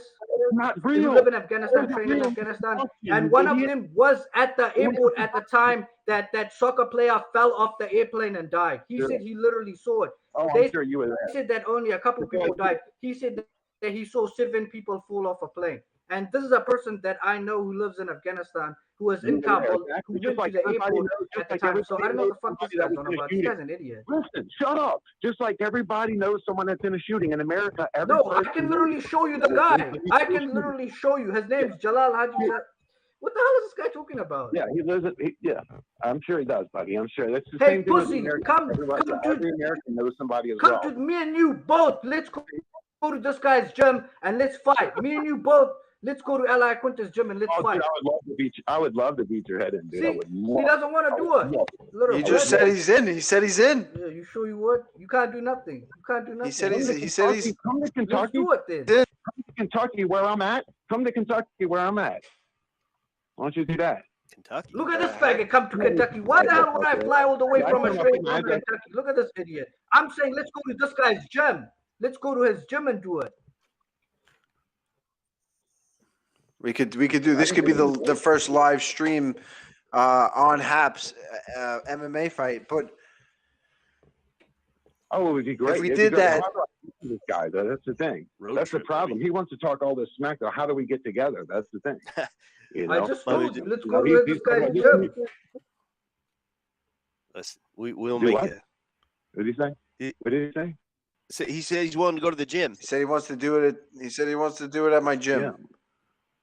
Okay. Well, how the hell am I going to get out there? I mean, is somebody going to help me get out there? Shit, I don't have the money to fly. Oh, how am I going to get out there? I told you, this guy's a pussy. He doesn't want to do it. I told you. This guy's all shit, dope smoker. You're a computer tough guy, dude. You're a computer tough guy. That's all you are. You're a scumbag, dude. That's all you are. Computer tough guy. Why are you so upset? Is your turban dirty or something? I don't care if I win or lose. I'm taking your head afterwards, okay? You talking a whole bunch of shit to me, calling me racist shit, talking shit about my religion and stuff like that. I'm not taking that shit lightly. You're a scumbag. If I can't win that fight in the ring, I'm coming for you afterwards. Okay. Don't be talking shit about people and stuff like that, okay? That's serious shit. I'll be waiting, my friend. I'll be waiting, computer tough guy. Come on. This guy's talking about racist shit to people. Now let's get back on the topic. This dude's just running his mouth. Let's get back. Now the picture with the plane. Yeah, they had the picture, guys, with the plane. Y'all remember that? They were all hanging from the plane and stuff like that. That is not possible. That is not possible. they were doing that. You know, the plane was going and they're all running with it. I don't understand why people think that's real. Like they did a thing, and they did one of the same exact plane that they had, and they did it shows like a truck being blown way out the way. It was right underneath it, like where those people were at. There's too much combustion, too much shit going on underneath those planes. That plane was moving like that. Much thrust. Way too much thrust. Yeah, Hello? this guy's an idiot. I know people that live there in Kabul. I don't know what the hell this guy's on about. Yeah, the thrust from the plane is what I'm talking about. It's not that hard to understand. That's what I'm saying. That couldn't happen. You couldn't have people standing underneath a plane like that and running with it underneath that huge jumbo jet. You couldn't have that. People would be blown way out the way. That's not real. That was a production. And just like this guy says, I know somebody that was at the airport. That's what every, like, because I can say it because he won't cut me off now. Every American. Okay, I can bring the guy on then. If this guy's making such a big deal, I can show you the guy. No, because you're an idiot. You said I'm literally offering to show a person that was there, who lives in Afghanistan right now. Yeah, exactly. Yeah, and you're going to prove that. You're going to prove you know somebody that was there hanging out with the plane, running with it, right? Yeah, bring him on the show. I'll tell you himself. And we're going to believe him. We're going to believe him. What's he going to bring? A certificate of authenticity or something? I was sitting here, look, I was right here. Oh, this is it. Well, he can fucking show you that he's in Afghanistan by showing you what's outside his house. Is there a picture of him by the plane? Show people who you are. It's not possible. No, not by a plane. Obviously, he wasn't taking pictures when he was there. That's kind of a weird thing to do at that situation. I'm saying that he can show you that he's literally living in Afghanistan. He can put his camera outside and show you that he's living there. All right. Okay. I feel you, my man. And somebody said that. What's that? Yeah. Yeah. Now you still there? Cut me off all night. Now Somebody was saying that like cooling me. And I ain't gonna say nothing. Hey, he's talking. Hang on. No, there's people keep calling me. Okay, there was people keep calling me an Indian for some reason, and they're saying that it's like comparing an American with a Canadian, which is weird because both Americans and Canadians are Europeans, but that's not the same thing. And I don't know why your thing has a bunch of racist people on it for some reason. Why they keep gonna do that? Like that's their only attack. Like if you want to talk shit about I don't know what I'm saying or something else. Why you gotta bring race into everything? If you don't like what I'm talking about, don't listen to the show, scumbag. Go wash your turban, you scumbag. There's your family on the chain of gas stations. You're not Saudi Arabia. Truth. Come on. There's certain lines you don't cross. Why is this guy? I can't change my race. This guy is saying like a bunch of like race. I don't condone that. He brought it up. Truth. Yeah, but you guys saying that you don't condone it, but you guys are still letting this guy say whatever he wants. No, I'm with you, man. Truth. You can't just say wash your turban. The guy, there's good people that wear turbans. There's bad people that wear turbans. There's good people that don't wear turbans. There's bad people that don't wear turbans. The turban is like I don't even wear a turban, so I don't know what the hell this guy's talking about. No, I know what he's saying. I know what he's doing. You can't make fun of a guy. You can't associate. You can't just bring a turban out of nowhere. Truth, come on, man. There's people listening to this show that are offended by that. Good people. Well, you know what I mean? It was part of the joke, and that's the only reason I said turban. It was part of my joke. I was going to say knock knock. I was saying knock knock. He was supposed to say who's there, but he doesn't understand. He didn't. Oh, come on. All right. Well, I'm just saying he didn't. I was okay. Yeah, but I'm not racist. No. Okay. Well, we can change the subject. Okay, dope. Anyway. Okay, dope. Every racist says I'm not racist. Isn't that funny that every racist say, "Oh, I'm not racist"? Yeah, whatever. You already pulling a race card is what you're doing. You're pulling a race card is what you're doing. Yeah, you are. You're trying to make me look bad. Am I? You literally called me Indian. You said wash my turban. I told you from the beginning I'm not Indian and I don't wear a turban. I don't even know what the fuck you're on about, and yet you keep saying that. That is racist. Can we move on from You're trying to say that to degrade me. You're trying to say that to degrade me. That's racism. You're trying to say that you're superior to me because I'm an Indian and I wear a turban or some stupid shit like that. Truth, I gotta be honest with you, man. You kind of, you might have went a little overboard with the turban and the Indian thing. Al, I think he's reading it. Al, he's reading into stuff a lot, but you are right, Al, and I do apologize. This guy just got me heated. That's all. I do apologize. All right. Hey, Night. if you apologize, you're supposed to apologize to me because I'm the one you said it to. This You're guy not maybe getting nothing. mentally You're not- retarded or something like that. you're not Why getting is he nothing. apologizing? Nobody else It doesn't is even make apologizing. sense. Night, you did Well, then come obviously on. you still didn't mean hot. it then. I think you guys just got off on the wrong foot. Night, you came on a little aggressive, making fun of the Happs app. I know Truth Smoker's a big fan of the show. He likes the app. He gets to call in. It's very good. And Truth, you guys. I think you guys just got off on the wrong foot. I think you guys should squash the beef. You know what I mean? I know it's going to be a little hard at first, but this is going to bring the people together. If we can get Truth Smoker and Night Eternity to come together, we can do anything in the world. Anything's possible. You know what I mean? I think do anything you want me to do, my man. But I apologize, Night Templar. What is it? Night Eternity. Whatever. I'm sorry. Eternity. I apologize. I do apologize, and that was wrong of me.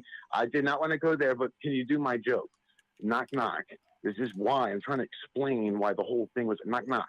Do you know the American joke? Knock, knock, who's there? All right. Just say who's there. Let him do his joke. Night Eternity. Can you let him do his joke? We can just skip that.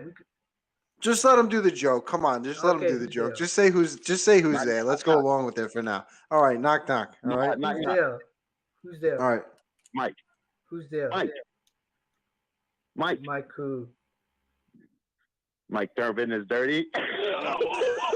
Mike who? No, Okay. too far. Okay. I apologize. That was my original joke, though. That's the only reason. The turban. That wasn't even funny. Well, that was my joke. It would have been the first time. You know, the reason why this guy doesn't want to show his face is because he knows that if I see his face, that everybody would just roast the hell out of this dude if he just show his face. Like, people are just calling, just all they can say to me is that, I have a I'm Indian or YouTube something channel, like you that. loser. That's the biggest I'm thing on that they YouTube, have. you loser. I'm on YouTube. To show your face. I don't care about your YouTube channel. I'm talking about right now. I'm on my channel. I'm talking about right now. Show your face right now. I can't get the Happs app. I don't need to go on your channel. I don't need to go on your channel. I'm not talking about your channel, you idiot. I'm talking about right now. Show your face. You are fucking lucky. You are fucking lucky, motherfucker, that you are fucking far away from me. What are you gonna do? What are you gonna do? What are you gonna do? Well, what I do? What are you gonna do? Well, I'd hurt you. I'd hurt you, son. I'd hurt you. That's what I do. I'm not making threats because you're a cop caller. Aaron, I'm such a bad peacemaker. 50-year-old man living in his mama's basement. Okay? I thought we were going somewhere, and here we are. We're back. I apologize. Truth Smoke, you had to do the because freaking this guy knock deep joke. down is Al, we do have two more in the queue for Happs. Let's switch them out. Truth. You had to do the freaking knock joke. I was getting somewhere with you guys. We were gonna be friends. We gotta be freaking friends in this world. We got to, you know what I mean? There's enough hate going on. Do we need freaking the Call Me Al show to be a hateful show? This is supposed to be a show where we all come together and talk about current events and mixed martial arts and everything. Where, you know what I mean? If we disagree on topics, look, if we disagree on topics, that's fine. This is what's wrong with the world is people disagree about topics, and then you hate the person. Look, I could disagree with somebody, and there's still good people. There's still a person. Just because you disagree about something, you can't care too much about shit. You can't care about it. Everyone cares too much about shit. There's nothing. You're not trying to me protest. I'm not going to be protesting on Sunrise Highway about something stupid. I don't have time. I'm too busy. No one's busy enough anymore. Fucking do something. What are you guys doing? You're freaking what are we unless it's fucking something crazy. You know what I mean? If you're protesting like Donald Trump lost or he didn't get elected, that shit's over. Who's fucking protesting? Who's fucking still? Look, this is what we got. We're dealing with this fucking guy. We're dealing with Biden. All right? fucking deal with it. Am I happy? Probably not. Is there a lot of people that are happy? No. But I don't hate the guys that voted for Biden. I don't hate the guys that are freaking. And if you just got to get along. Everyone's got to get along. Enough of this shit. The two of you, cut your shit. But they fucking. You got to do the knock knock joke, True Smoker. You're smarter than that. Come on. What the hell, man? You freaking. This is a good. Look, he's a good guy. Maybe you don't understand. He doesn't understand the shit you understand. Maybe you come from a different place, right? And right now is a good time to get each other to understand each other rather than fighting. Right? You're gonna fight and you're gonna make shit worse, or you could agree to disagree, and just freaking. You know what I mean? Enough with the turban bullshit. Apologize for the joke. Can I apologize? Okay, I do apologize. I'm sorry, Night Eternity. I am sorry, and I'll never say that again. And that, I don't lie. I'm a truther, so nothing but positivity out of my mouth from here on out, and that's the truth. That's what I like. Promise. That's what I like to hear. You got it, buddy. All right. Yes, sir. You got it. Yes, sir. Thank Yeah, you. and by the way, I'm Afghan, not Indian, so. Okay, that's good to know. I Good to know. I'm a fool for. Yeah. Go ahead. I'm sorry. no, I got. Aaron, how you doing over there? I'm doing all right, buddy. This is well. Listen, I hope the next time we have one of these, we're not trying to be mean here. We want to have some.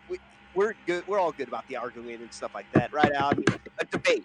We're good with the debate, but none of that mean spirited stuff, I think we accomplished a lot here. I think we accomplished a lot. Yes, we have, guys, and I don't want to take up any more of your time. I do apologize for my ways. Nobody is perfect, guys. We aren't perfect, but like Al said, we do need to just come together and and I was talking about this earlier on the show about the division. Even that brainwashing runs deep. I'm still brainwashed myself. Look at me, trying to cause division myself. I'm guilty myself. So I mean, the shit runs deep, man. Indoctrination runs deep. Nobody's perfect, and I am sorry, and I hope everybody has a good night. Al and Aaron and my eternity, and I do apologize, guys. And I love all of you. Al, especially you, buddy. Truth, it's all good. You have a great night. I appreciate you tremendously. I'm glad that you and Night Eternity, you guys are, you apologized. You did the right thing, which is good. I hope that. All right, man. All right. Love you guys. Can I love you, just ask one more thing? Sure. Yeah. When Conor McGregor attacked the bus that you guys were on, and I'm pretty sure Michael Chiesa said that he was suing Conor McGregor, and you know how there was a bunch of other people on the bus as well that got hurt and shook, and they could have sued as well. Do you know anybody else that actually tried to sue Conor McGregor? What happened with that situation? I know you didn't want to sue him, but when people look at it, because you guys fight for money at the end of the day, weren't the people on the bus thinking this is a golden opportunity for them to make money? It maybe not the fighters, but the other people in there, like the UFC employees and stuff, and the bus driver and stuff. Yeah. I mean, look, Mike was supposed to fight, and his fight got scratched. He did get a cut on his head. He got fucked on that whole thing. You know what I mean?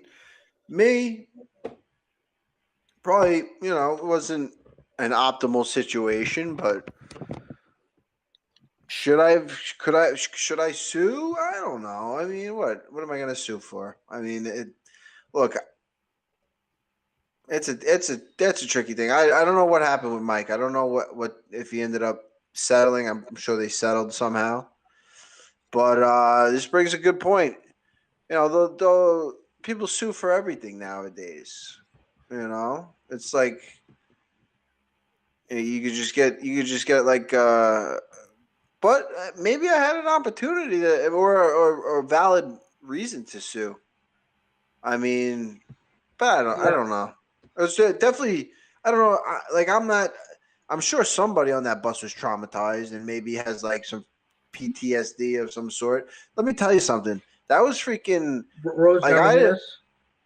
Rose. I mean, that shit was crazy. I thought that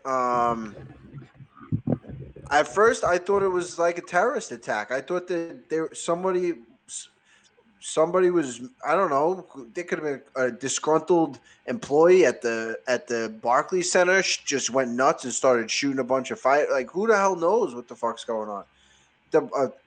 People are banging on the bus, and then something comes flying through the window. That was fucking crazy. I was like, holy shit, this is gonna be insane. I have no idea. And then I saw Conor run around to the other side. Once I saw him, I was like, oh, I pulled out my phone and I started recording. I was like, kind of like, thank God it's just him going nuts. Because yeah, that shit was scary. And the people that were by the window got glass. Rose, she seems like a kind of a delicate soul. You know what I mean? I don't know. It seems like something like that would affect her. I don't know. I mean, maybe she could have sued. Maybe the other people could have sued. But I think it's just kind of like, Conor, just what the fuck are you doing? You know what I mean? We were gonna sue you, fucking idiot. I don't know. And what's it to him? A couple, what is he gonna? Yeah, I just pulled it up. $1 million. What's that? I just mentioned that because the other incidents was that that time when Conor McGregor broke that fan's phone, and then he settled with him, and then I'm pretty sure he settled like his other like sexual assault cases as well. So then I was thinking like there's like other people on the bus as well. In that situation, I was thinking why didn't they just settle with Conor as well? Because that was like you said, like you don't know what it was. It could have been a terrorist. It could have been a bunch of different things, and and Ray Borg as well with the glass in his eye and stuff. And yeah. Oh, and What are the statute of limitations on that I thing? just- I might freaking hop on there, get a quick $500,000. You know what I mean? I could buy a lot of real estate with that money. I mean, Conor does have like 400, $300 million. His proper 12 sold for hundreds of millions of dollars. So to him that's nothing. At the end of the day. Am I the only he one? did apologize to Rose, but what's an apology? Well, you should have financially then. What was that, Aaron? Am I the only one here who's tried proper 12?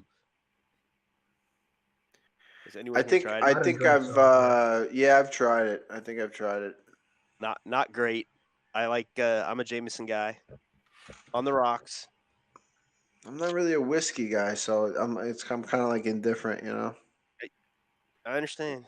I've watched some YouTube reviews, and everyone on YouTube was saying that his proper 12 is like a really cheap whiskey. It's like a watered down whiskey. Doesn't taste nice at all. People like Was not rated nice. it very lowly.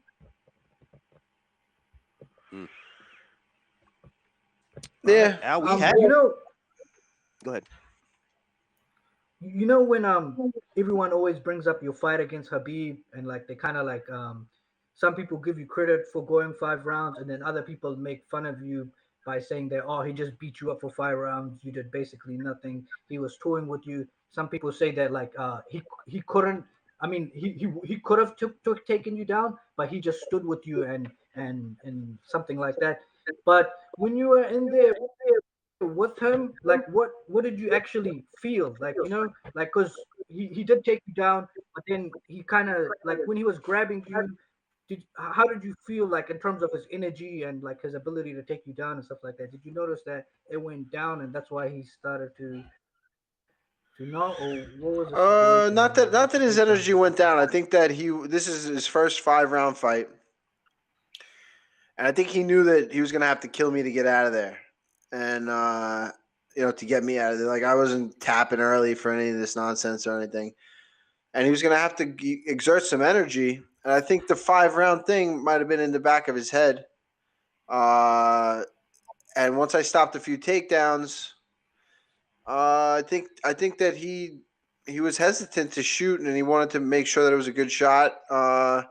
It's easy to stand up, when if you're kind of worried about conserving energy. And I was definitely more fatigued than I should have been at that point, because he was wearing on me the first 2 rounds on the ground.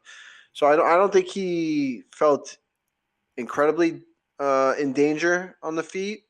Although he did I'm sure he knew that I had some power, but I think he was just hesitant and not hesitant, but he was very aware of his energy and after stopping one or two takedown attempts, I think he was really waiting for the right time to shoot. But um, yeah, I think that yeah, I think that explains it.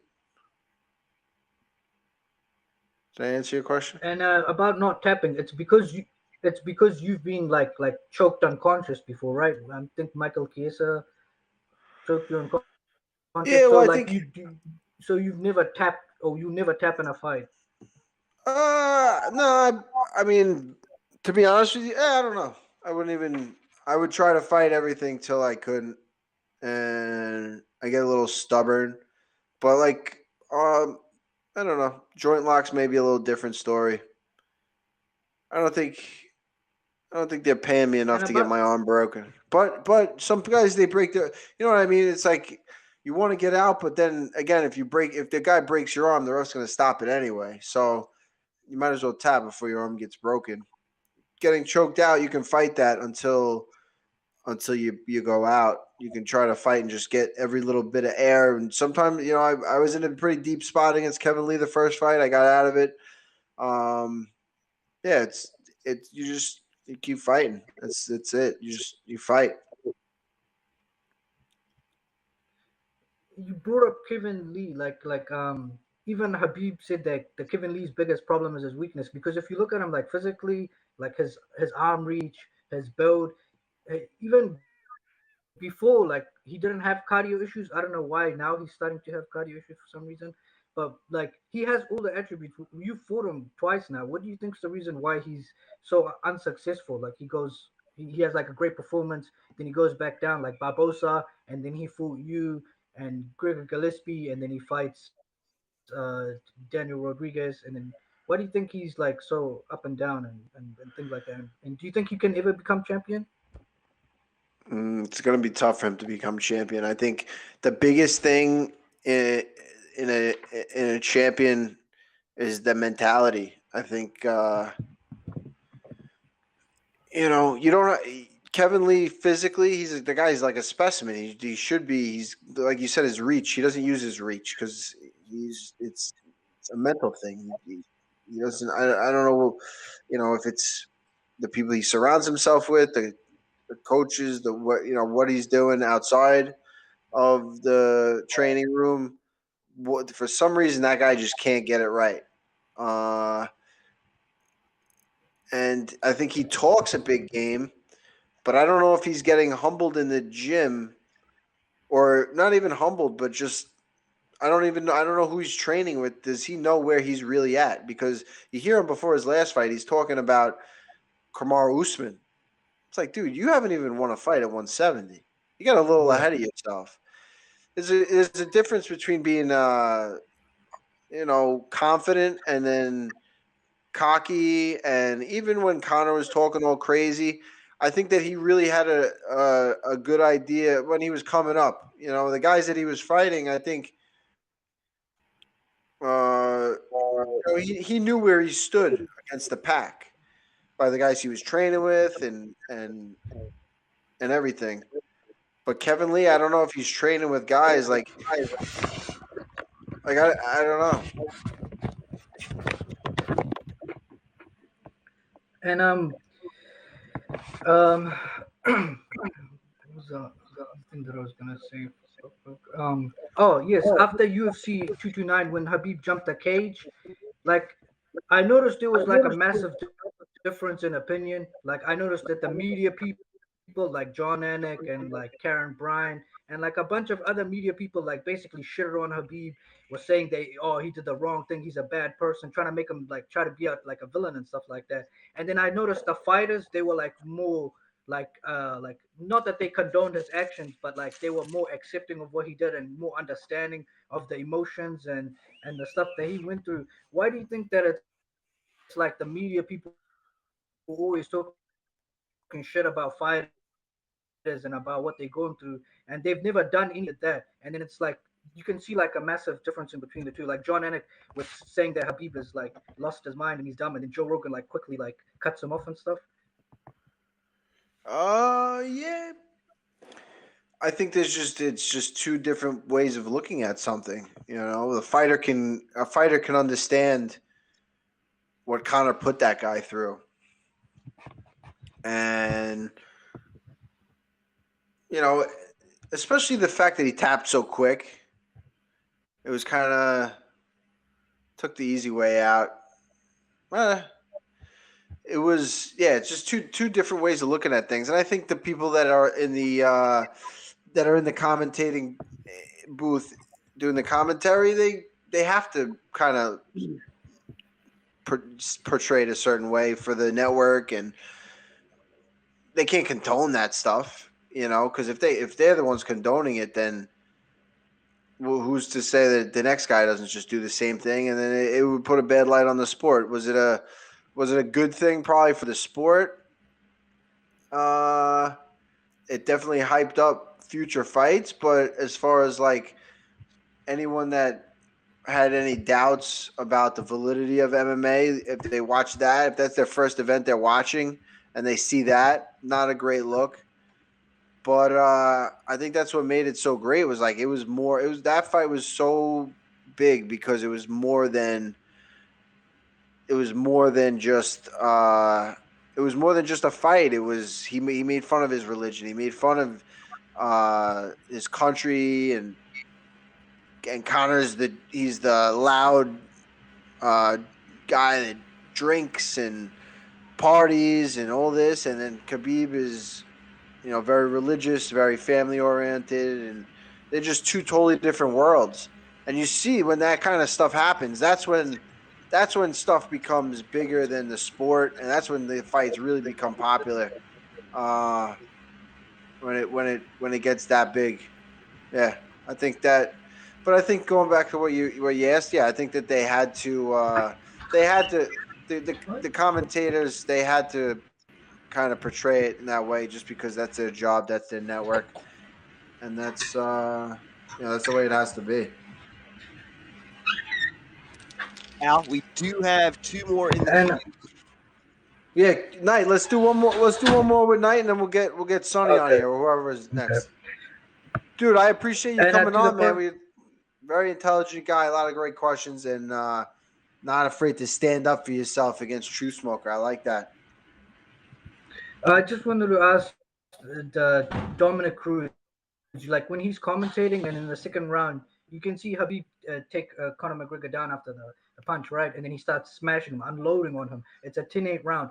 And Dominic Cruz is saying that, he's blocking it. He's trying to gas Khabib out. And Tyron Woodley said the same thing as well, that Conor is going to gas Khabib out when Conor was never known for his cardio, and somehow he's going to tire a cardio freak out and then beat him up. Do you think somebody was telling them that, or are they really that bad as analysts that they're saying something so idiotic like that? Like he's literally getting punched in the face, and he's saying that Conor McGregor is letting him punch him in the face so he can get tired, so Conor can knock him out in the third and fourth rounds. Like, No, I mean I could kind of definitely a bad I would say not I don't think that's what Conor was doing, and that's a bad way to represent what was going on there. I think that Conor was, that was the best spot for him to be right there, was covering and trying to keep distance with his legs, and Khabib raining down those punches. But if Conor turns and tries to get up, there's a good chance Khabib takes his back, chokes him out. So he was not that his plan was to gas Khabib out, but he didn't really have any other option. He had two options: keep distance with your legs, kind of like knee shield, keep distance, stay back, hands up, try to block those punches coming. Hope you don't get hit by one, or turn away and just try to get up against the cage where you're probably going to get your back taken and Khabib just all over you. He really didn't have anywhere to go. I don't think that he was. I don't think that he was doing that. He was not playing any rope a dope. It was just there were no better options. He had to stay there, and Khabib wasn't letting him. If he would have went any other way, Khabib was going to take his back and choke him.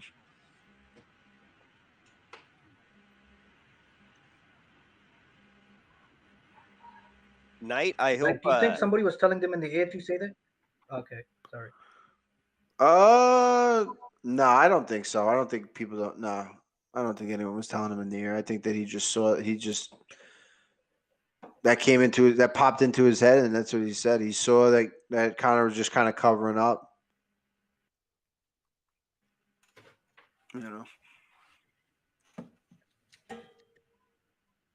So, Knight, are you okay with Happs now, or do you still think we should be on Zoom or something else?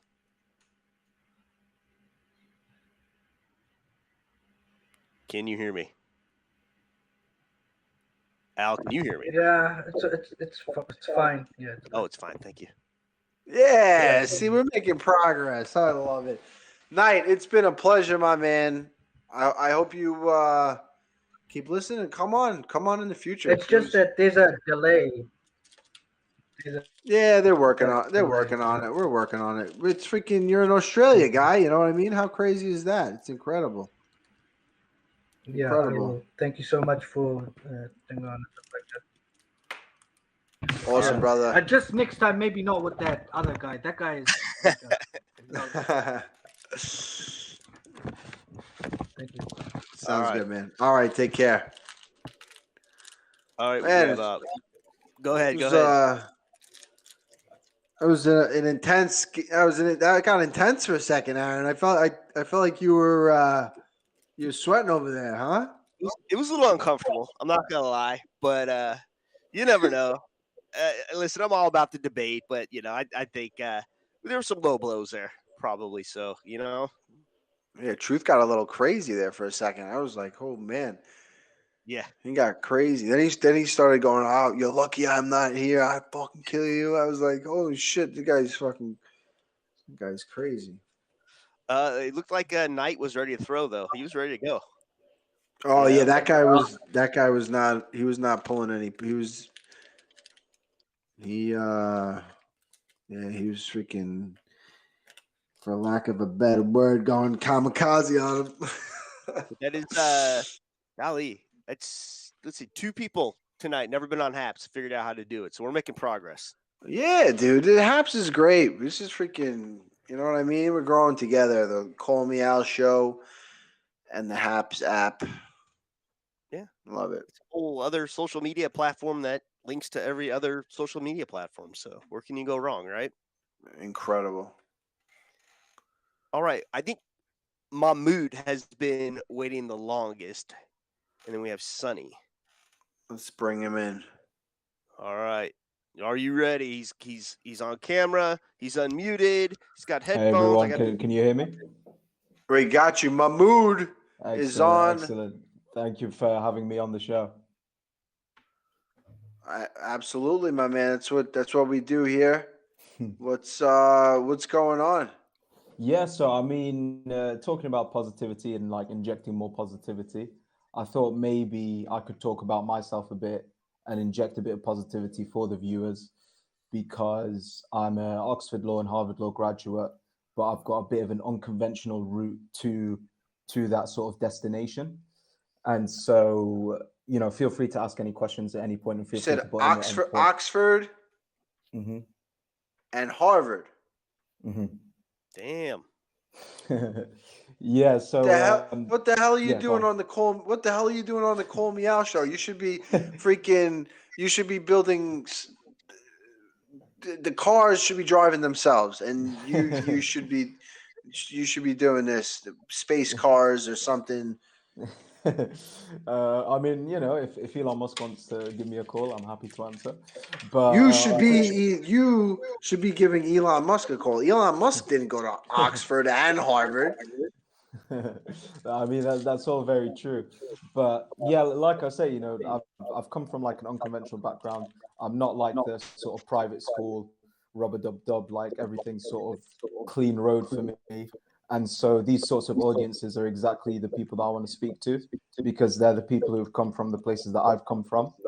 And so I feel like if they can see that I've done something, then maybe that can inspire them to do something. And that doesn't have to be academic. That can be, that can be athletic. That can be whatever it is that they aspire to be, I love it. I love it. Inspire the people.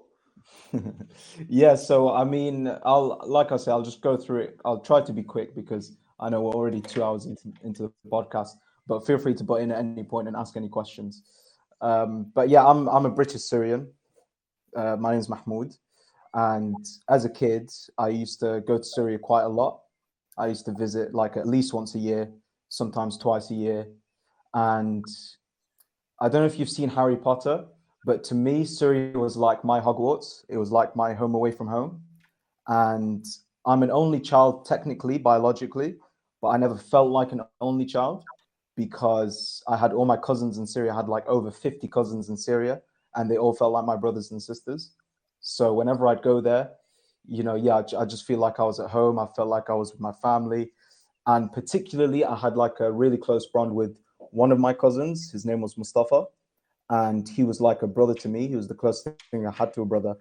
And so like whenever I'd go, whenever my parents would try to drag me to like dinner parties with random people that I didn't know, I'd always like beg them, please, like, let's take Mustafa as well. Like, don't take me to this torturous event like by myself. I'm bloody like 7, 8 years old. I don't want to go like smile and wait for these 40-year-old Arabs, But yeah, so I stuck with Mustafa, and that he was really close to me, close thing I had to a brother. And obviously, eventually, the Syrian crisis starts, and eventually, it's just like protests and whatnot, and it escalates to a civil war. And as that's happening, we begin to lose family members. And whenever we'd lose family members, we'd get a phone call from like a foreign number being a Syrian number. And so like eventually that became like a dreaded phone call because like, you see the number and then you see like it's +96, whatever it is for the Syrian area code, international code. And you're like, oh shit, like, something's happened basically. And so one of these days, I'm about 16 at this point, we get one of these calls, and for some reason I can feel it. I can feel the instinct, and I answer the call, or we answer the call, my dad and I, and my aunt tells me like, Mustafa's been shot, and that really, obviously, as I'm sure you can imagine, the closest thing I had to a brother, that was really heartbreaking for me. But what made it heartbreaking was specifically two things. Was it didn't feel right. It felt unjust. And also I didn't know it was coming, so like if you've got like a loved one who you expect to pass or something like that because of a disease or something, as horrible as that is, you can mentally prepare for it. But if someone just gets shot in the head without warning, you can't really prepare for that. And so that was like very difficult for me. But what I did with that, obviously it was very difficult and I struggled with it, but I took that energy and I took that realization specifically with regards to justice and how it felt unfair. And I thought to myself, what the fuck is that? You to yourself, what was it? You got... Yeah. Sorry. So I thought to myself, this feeling of injustice that I feel now, I don't want to feel it ever again, basically. Should I wait until this countdown finishes, or I think you gotta go. I don't know what I think.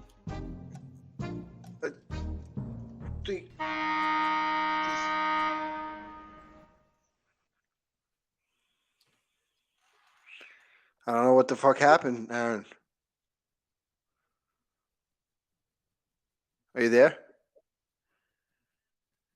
I'm here. Sorry. You're there. Muted. Okay. I'm scared. I thought the show ended when that timer ended. Yeah, no, I think we're still here. That was inspiring, but I don't know what the fuck happened. Yeah. Yep. But we do have Sonny. Sonny. Shall we bring him in? Get him in. All right. Sonny, you're on. Yo. Sonny, What's up, Al? What's up, Aaron? what's up, dude? What's up? Yo, I was wondering, dude, I remember 2012, man. You were on the Ultimate Fighter Live. Were you guys in the house for like 13 weeks or 12 weeks? 13, I think. I feel like no Definitely one 12. talked about that because all the other seasons were only 6 weeks, right? Yeah, they're only 6. Yeah, 6 weeks. I remember some of the coaches was TJ. We were at 6 weeks, and he was like, "Oh, that was the whole show." We were like, "Oh, we're just halfway there." That was crazy. That was Wait, the you didn't know it was longest. gonna be 6 weeks, or No, we knew it was going to be 13. We knew it was Okay. we knew going in it was going to be 13 weeks. yeah? But that's something you don't even know how to prepare for. You know what I mean? It was just. But to be honest with you, I feel like I dealt with it better than most of the other people in the house. First off, because I was in the competition the whole time. I made it to the finale. So the whole time we were in the house, I was, in the game. While some of the other guys lost the first week. Yeah, that's Could you right. imagine being out of the competition for 12 weeks and you have to be around people that, you could be doing anything, but yeah. Crazy 13 weeks. Yeah, I don't think people talk about that enough. I think that was a crazy experience. That was but it was, if you wanted to be a fighter in the UFC, that was where you wanted to be. We had Uriah Faber was my coach. Team Alpha Male was training with us every day. It was crazy experience. I was surrounded by I think there was 8 guys on my team, top prospects at my weight class, training with them every day. It was a pretty good experience. Yeah, that's like more than double the time of the other. I heard that the ESPN guys were only there for 4 weeks. Yeah. I mean, they chopped that up, that whole show, and they spread it out over, the season, 13 weeks. But because we were live, they had to do each one. But yeah, I was thankful. I was thankful for the experience. I was listening to. Do you remember Matt Mitrione, the heavyweight from back in the day? Yeah.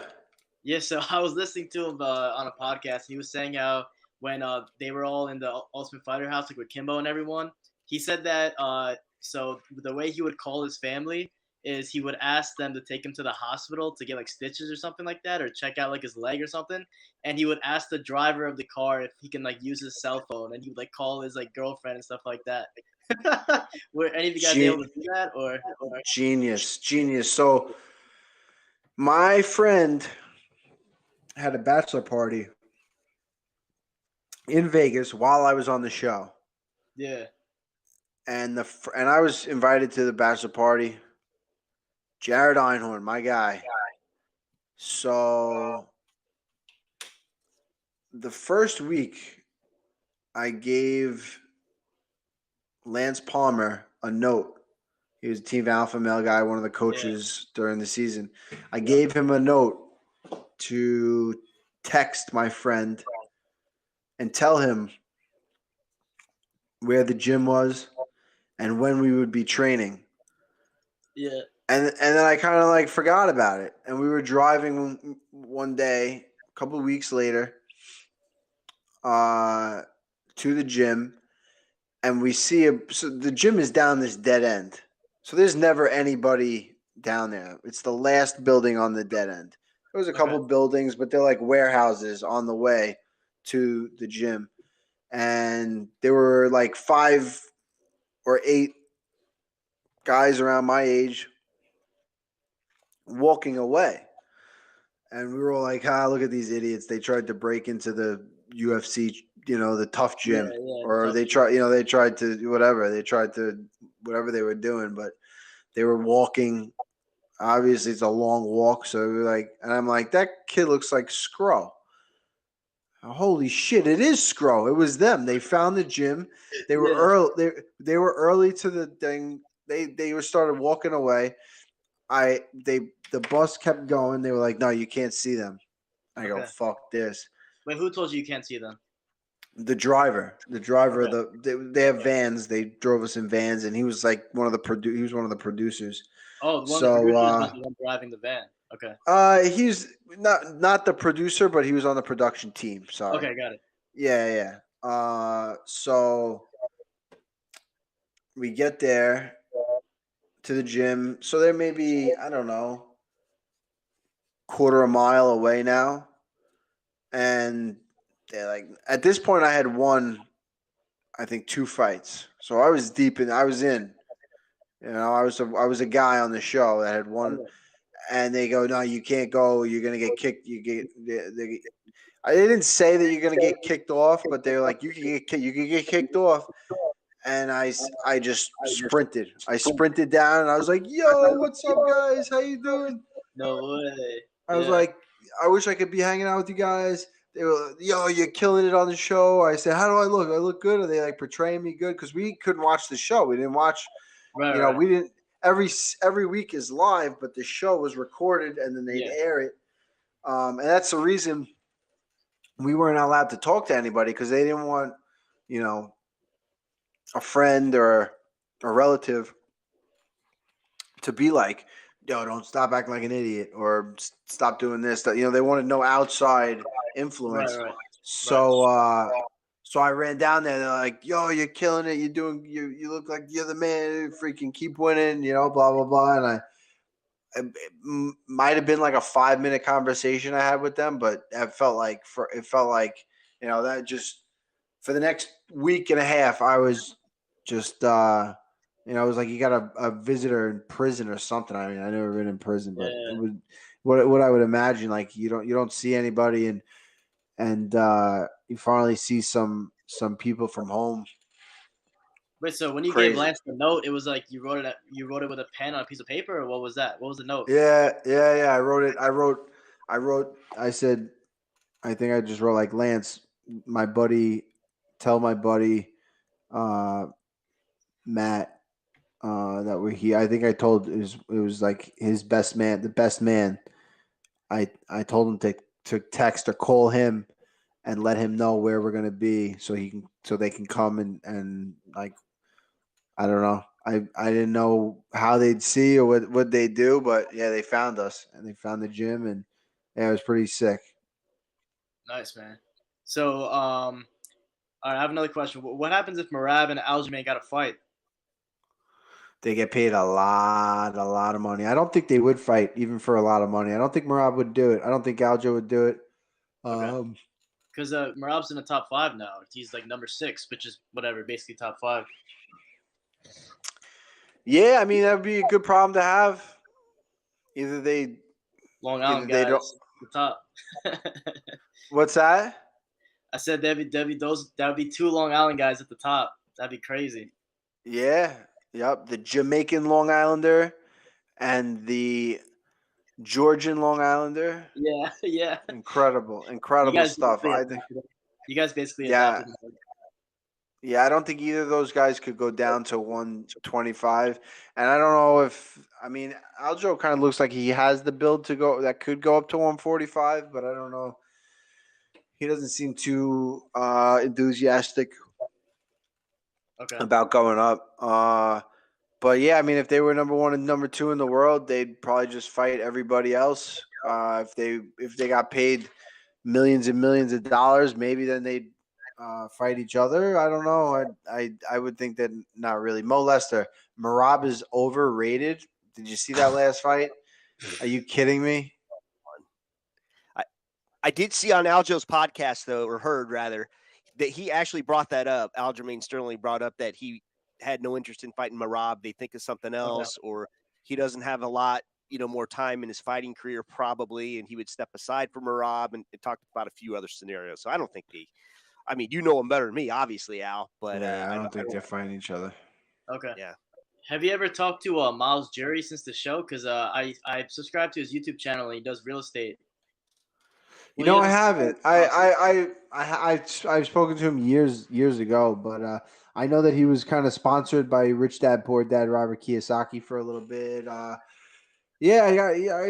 love to touch base with him. Maybe I'll have him on the show and we'll talk some real estate. That's a good Yeah, idea. bro. That's what I was gonna suggest. That'd be sick if you guys could get together on the show or something. Absolutely. I think that's a solid plan. I appreciate that suggestion. That's a good idea. I think we're gonna reach out to him. Make sure Absolutely. you tell him Sonny suggested it.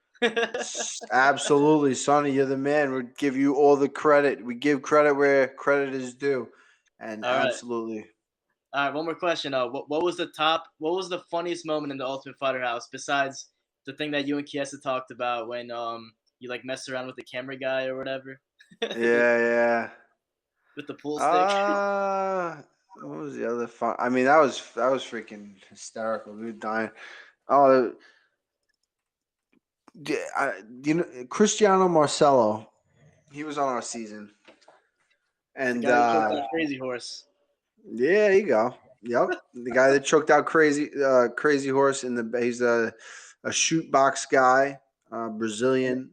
Yeah, from Curitiba. and then Crazy Horse woke up and knocked out Wanderlei right after it, but they didn't post that video. Supposedly that's how it went down.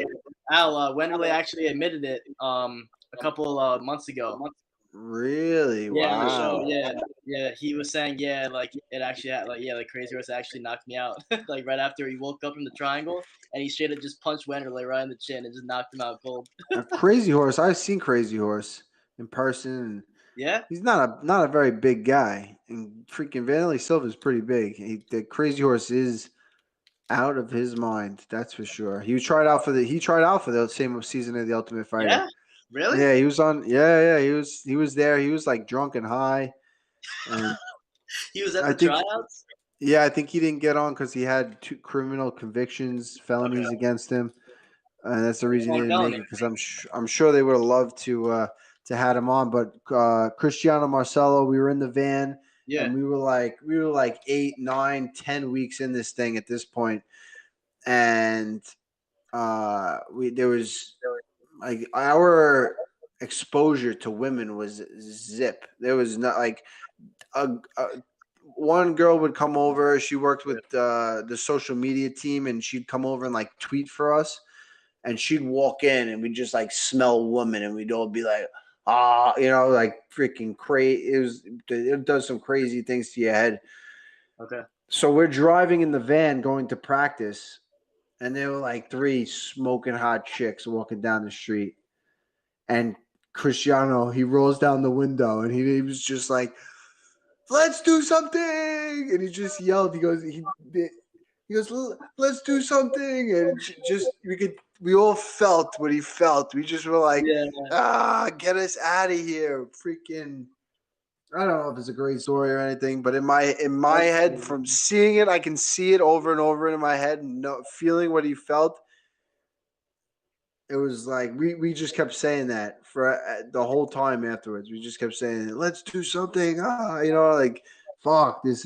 We just felt his pain. It was like a war cry. He was like, "Let's do something." We just kept. That was like for the rest of the show. That was the motto. That's hilarious, bro. That's a good one. But all right, that's it for me, boys. Thanks for having me on. Thanks, Al. You got it, brother. Thanks for coming on. Appreciate you. Nice. All right. It's 3 that have figured out the Happs hat tonight. Perfect. All right, man. Well, that was an intense one. Yeah, that was everyone's complaining. So if you're still listening, True Smoker, I got people complaining that you said this is me on YouTube, but people want your channel link. So I don't know if you can send that to me and I can post it somewhere, but they want to see your face. And several requests, both on YouTube and on Happs. the truth smoker. Love him, hate him. He is in demand. Everybody wants the truth. Yes, sir. Yeah. I was surprised. He went in with the freaking the turban nonsense right off the Yeah. bat. He wasn't even like I got to be honest with you. A guy like Truth Smoker, that's a loyal motherfucker. Yeah. That's a loyal. That's the guy you want to be in the foxhole with. Because that guy, he did not give a shit. He said, "Oh, you making fun of the show? You making fun of the Happs app?" He said, "Okay, let's pick you apart. Let's pick you apart." He didn't even know the guy. The only thing he had was the way he talked, the way he looked, and he immediately attacked. That's all he had. Yeah, VB is not a fan. And I agree. He crossed the line 100%. He crossed the line 100%. And I'm not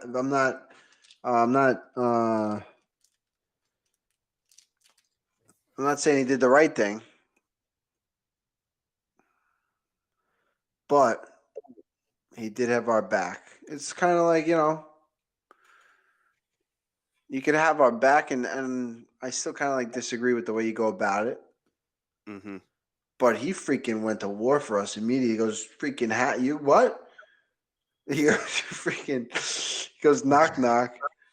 The guy wasn't doing it. The guy wasn't doing it. No, I know. I was about to just say it, but oh, you have a real estate question. What do we got? It says you were putting people in their place even before you became a realtor. If you could give one piece of advice to a first-time home buyer, it would be ? And then there's a link, but I can't get to the link. What do you mean there's a link? Oh yeah, what's that? I don't know. I can try to open it. I'll try to open it on my phone real quick. Hang on. First time home buyer.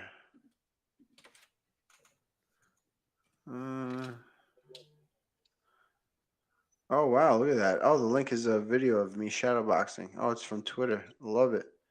Okay. Oh, I like that. That's cool. For a first time home buyer, what would I say? I mean,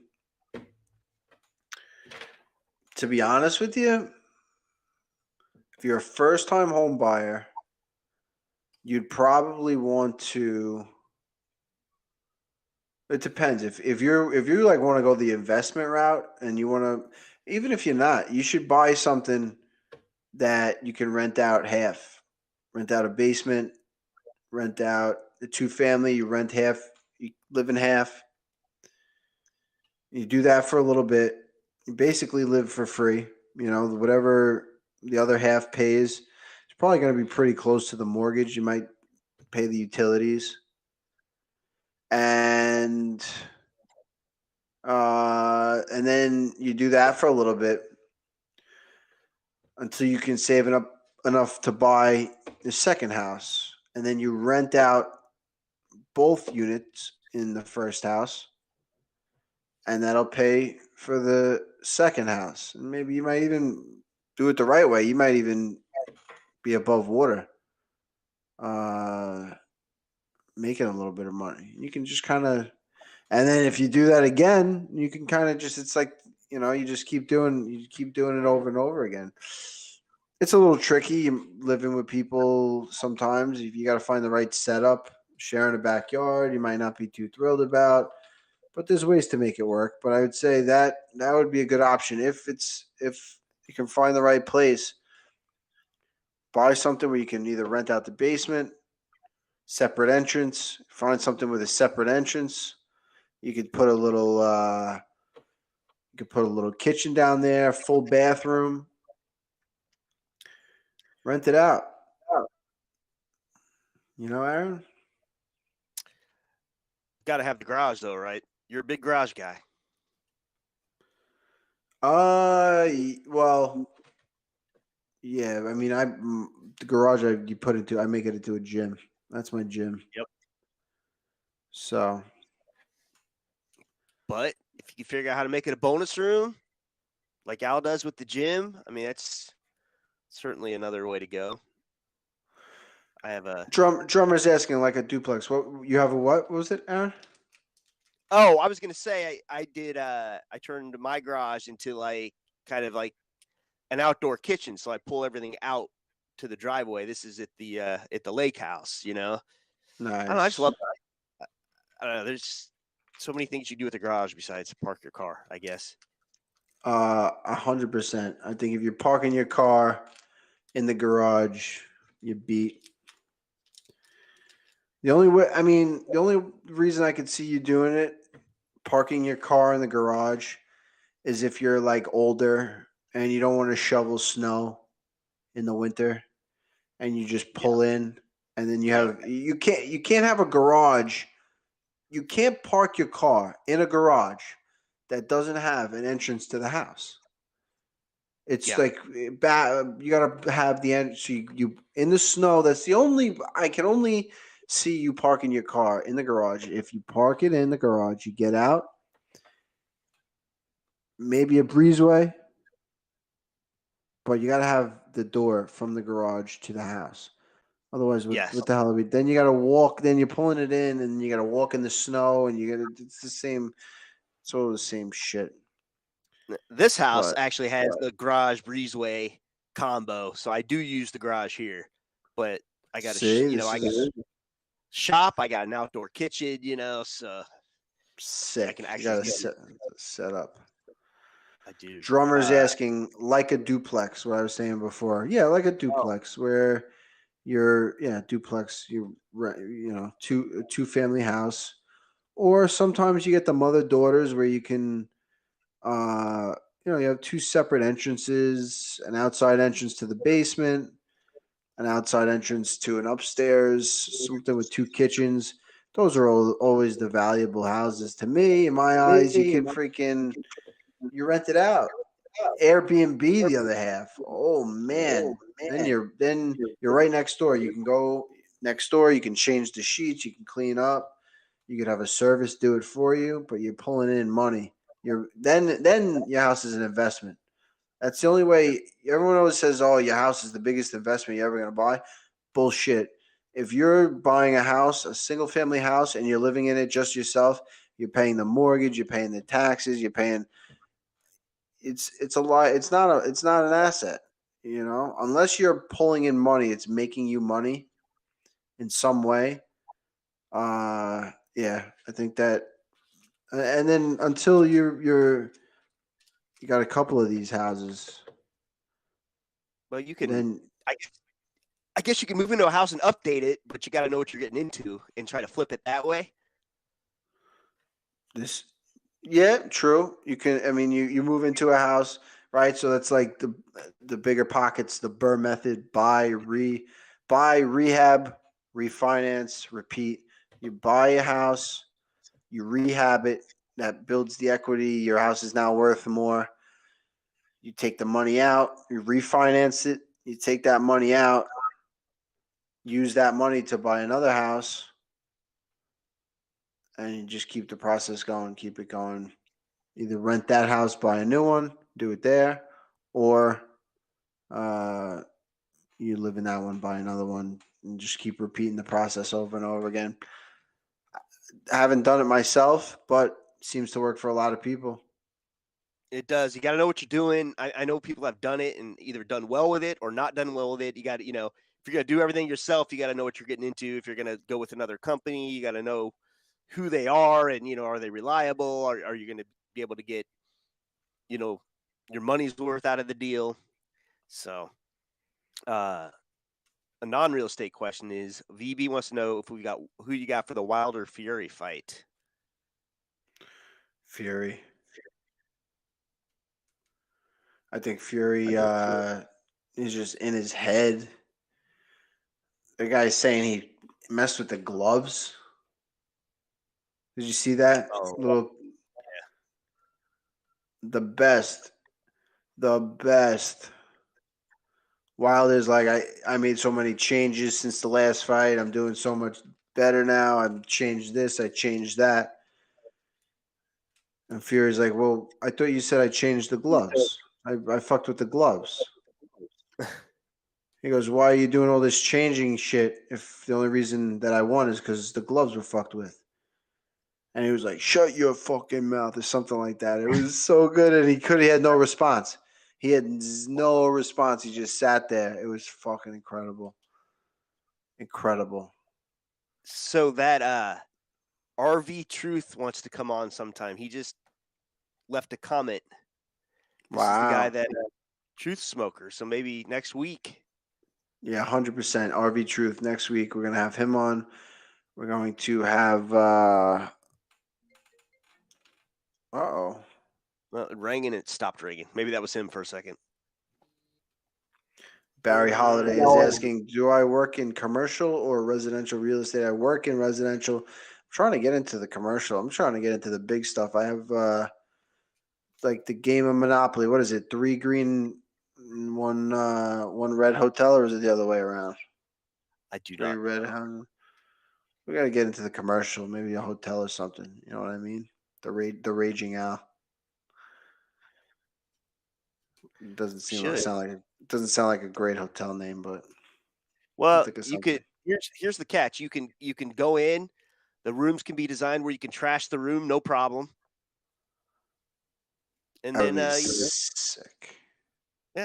yeah. People pay extra. They have those somewhere where you can go Do in they there really? and just trash them. Yeah, well, it's like not a hotel room, but just like just a room you can go in with the glass, like vases and tables and refrigerators and stuff, and you can just go in there with a hammer and get your freaking aggression out. It's pretty cool. Pretty cool idea. Pretty good. I don't know if they are still doing them, but I know they were a thing in the past. But a hotel room. Let's think about that. A hotel room where you could just do whatever the hell you want. Yeah.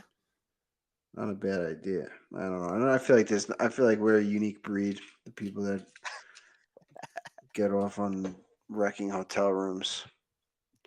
I don't think I've ever actually done it. I'm living vicariously through you, but I've left one in bad shape. I've never full on wrecked one. So Yeah. I guess Oh wait, I'm is it missing out. 4? Tony Banana's saying it's 4 green to 1 hotel. I gotta buy another house before I get a hotel. Fuck. I didn't know. People, Barry yeah, Holiday. Go ahead. Sorry. No. People. What I was was it? gonna say we do. We send each other these texts, and we do think a lot. For two guys that really just met, we send a lot of the same stuff. You know. Yeah, it's And incredible. It's pretty funny.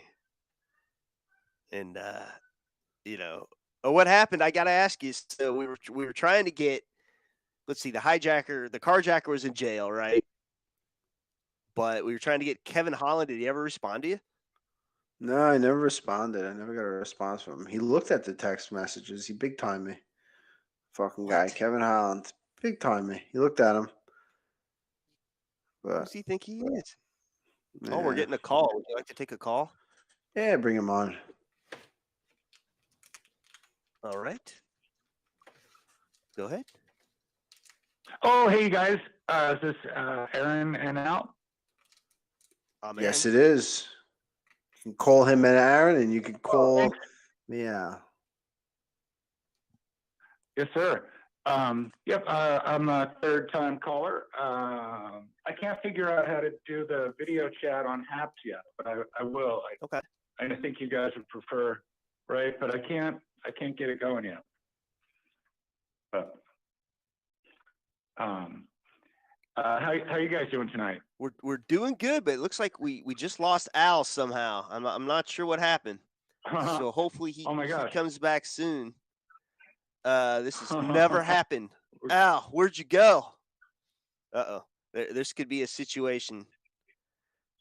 This could be he could be wrecking a laptop right now, and we don't even know it. So. Well, He's coming back. He's coming back. He's back. Okay. What the fuck happened? He got booted. I don't know. I don't know. I was trying to warm up the caller for you, but go ahead. It was the Call Me Aaron show for like 3 seconds. And now we're back. Al is back. So what's going on? I see that. Yeah, I love your guys' show. I was a third. This is the third time I've called in. And I was gonna say that I can't seem to figure out the video chat on Happs app yet, but I will. It's been a pleasure to get to talk to you guys. You guys used one of my questions and made a video out of it where I asked about John Jones. Oh, what you guys thought about that? What a mess it was, and you guys made that into a video on YouTube. I was stoked. Posted it on Facebook and whatnot. Appreciate you, brother. Awesome. Yeah. Let's see. Who, other than your own fight coming up, Al, who are you looking forward to most right now?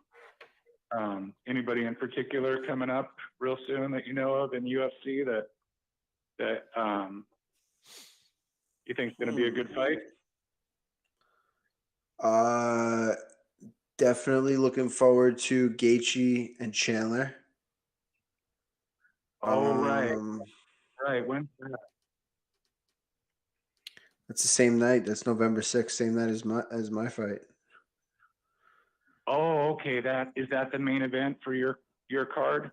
No, it's not even the main event. It's not even the co-main event. It's the third on deck from the top. Holy moly! Yeah, it's gonna be a good one. That's gonna be a good one. I got Gaethje in that one, I think. But do you have a prediction on that one? I don't know, man. I don't know. Both of them have had a lot of fights. What's that? Both of them have had a lot of fights, so I know Gaethje's been hit a lot, and he hasn't been in the ring for a little while or in the cage. Maybe he could have slowed down a touch, but I don't know. Chandler's been hit a lot too. He's had some wars, but he seems sharp as a tack. But VB thinks he can take him down and sub him. Chandler can. Yeah. Yeah, Chandler might be the better wrestler. I don't think anyone down and subbing them. I don't think he's subbing anybody. Yeah. Takes him to be a takedown, ground and pound, but not a submission. He's not a jiu-jitsu guy. He doesn't really. Right. I think jiu-jitsu to both of these guys doesn't exist. To be honest, really doesn't exist. They're not into it. They don't really enjoy it. They're just whatever. Yeah, I was a total jiu-jitsu guy. It's interesting how the sport progresses where, first couple UFCs, that was it. It was jiu-jitsu was seemed to be beating everybody. But once everybody got a little jiu-jitsu in them, they worked enough for defense, and then they could utilize their boxing and wrestling. It's crazy how that goes. I mean, they both have the wrestling scrambling ability to kind of defend any jiu-jitsu. I feel like, so they don't really need to, Sometimes when guys are so evenly matched, like the Gaethje Chandler fight could be, I don't know, could be a lot of clinching. I don't know, but yeah, that's a good one. Who's main eventing the card you're fighting on now? I got it. It's Covington and Usman. Yep. Oh, okay. Yeah, that's another fun one. Yeah, what do you think? Yeah, I think I asked you that before about Covington. Who do you got in that one? Probably Usman's gonna win that one. I think we're taking Usman on that one. Yep. I mean, I like Covington. I think he's a character, and he's a freaking tough. He's freaking tough, man. But Usman's Yeah. just, I feel like, but anything can happen in that one. I mean, that's such a close fight. The first time. I don't know. I agree. I agree. Usman's so athletic. I think he's probably the best 169er than I forget if that's welterweight fighter ever. Like probably would beat GSP in his prime maybe at this point. But who do you think between those two? Yeah, in their prime, that because GSP was just this outstanding wrestler, even though he never wrestled. Yeah, his timing was so good on the takedowns. He would get guys just standing flat and set it up perfectly. The timing was so good. Yeah, you know what I learned from GSP. I was watching this Joe Rogan podcast, and GSP said that he had this guy who would analyze fights as a hobby for fun, and he would pause and put on slow-mo the reaction of the fighter to feints, to the strikes, and he found that like somebody like BJ Penn kind of overreacted to the strikes, and then he had a longer reset time before he was back into position to strike again. And other fighters didn't. And I thought that was very interesting. I thought if I were still fighting, that, if I would never was anywhere near UFC, I wasn't UFC level, but had 4 pro fights. But nice, there you go. I thought that would be interesting.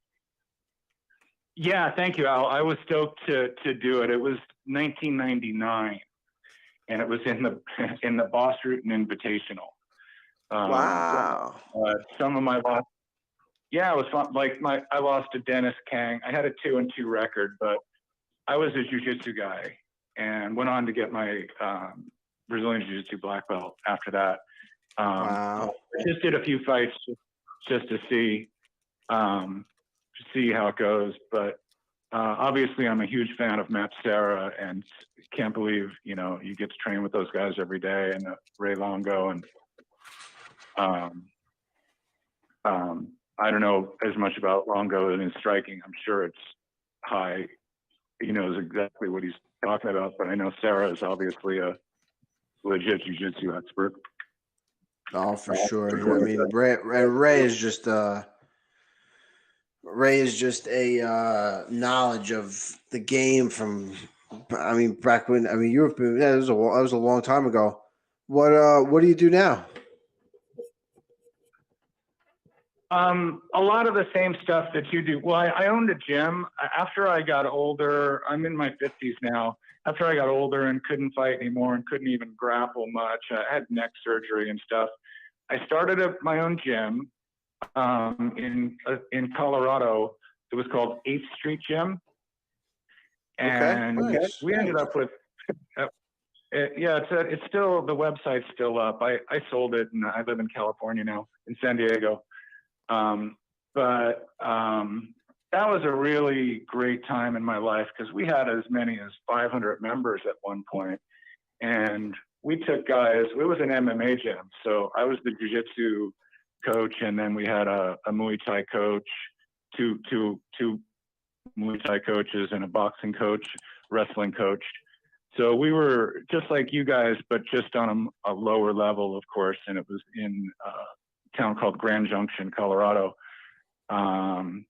And that was a very rewarding time in my life. So I did that. My website's up there if you guys ever look. But there's now I do this a lot. Like with you, I do some real estate where I buy and sell some properties here and there, and that's always been a hobby of mine. But not like I've only sold a few a few properties in my life, but even a couple commercial properties. Nice. But, What kind of commercial properties? It was the gym that I had owned at one point. So it was just like a big building. And then I actually owned a house that was zoned commercial residential. Ooh. And right on the border. So that was really an awesome situation. That was where 8th Street Gym got its start. And it was this small house, tiny house with a 1,500 square foot building on the property. And it was legal to run a business there and live there. So I had my house, like my friends would say, I had a 25-foot commute to work. That's a gem. Sounds like a gem. Yeah, I loved it. But I met a girl and I moved back to California. I was getting older, and the young guys were taking over anyway, and I was losing the interest in it a little bit. And I met a girl, and I moved back to San Diego. Where in San Diego? Properties. The Pacific Beach. Nice. Pacific Beach, La Jolla, close to the two, like by Kate Sessions Park. I couldn't give, but yeah, I don't know if you've been out to San Diego or know Pacific Beach, but it's beautiful. Yeah, man. I was just there recently. It was it's. Oh yeah, I remember. I love it there. Love it. Well, go ahead. Go ahead. What part of San Diego were you, or did you visit? I was in Pacific Beach. Yeah, I was in PB. I was. My uncle lives in Encinitas, so he came up, visited us for a little bit.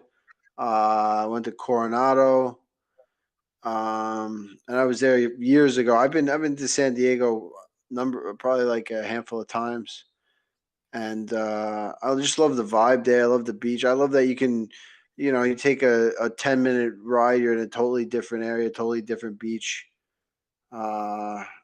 Yeah. Surfing. The surf there is great. There's always some kind of waves going on, and there's the little stands down on the beach. You can buy all the cool little trinkets and stuff. I'm a big trinket guy. You know what I mean? Kind of like a gypsy. Like in a lot of trinkets. Yeah, collectibles are fun. Put them on your shelf. Pacific Beach, I love. Coronado's a little ritzy, and the people are a little snobby and kind of. But Pacific Beach, everybody gets along. You got rich guys, poor guys, black guys, white guys. Everybody's this big eclectic group of. That's what I like about it. Young people, old people, everybody's like cool with each other. Absolutely. Me too. If I was gonna go anywhere but Long Island, it would be San Diego. That's for sure. Yeah, I don't blame you. I was born in Neptune, New Jersey, so I spent part of my life out by you, or kind of close to where you guys are, and then moved around.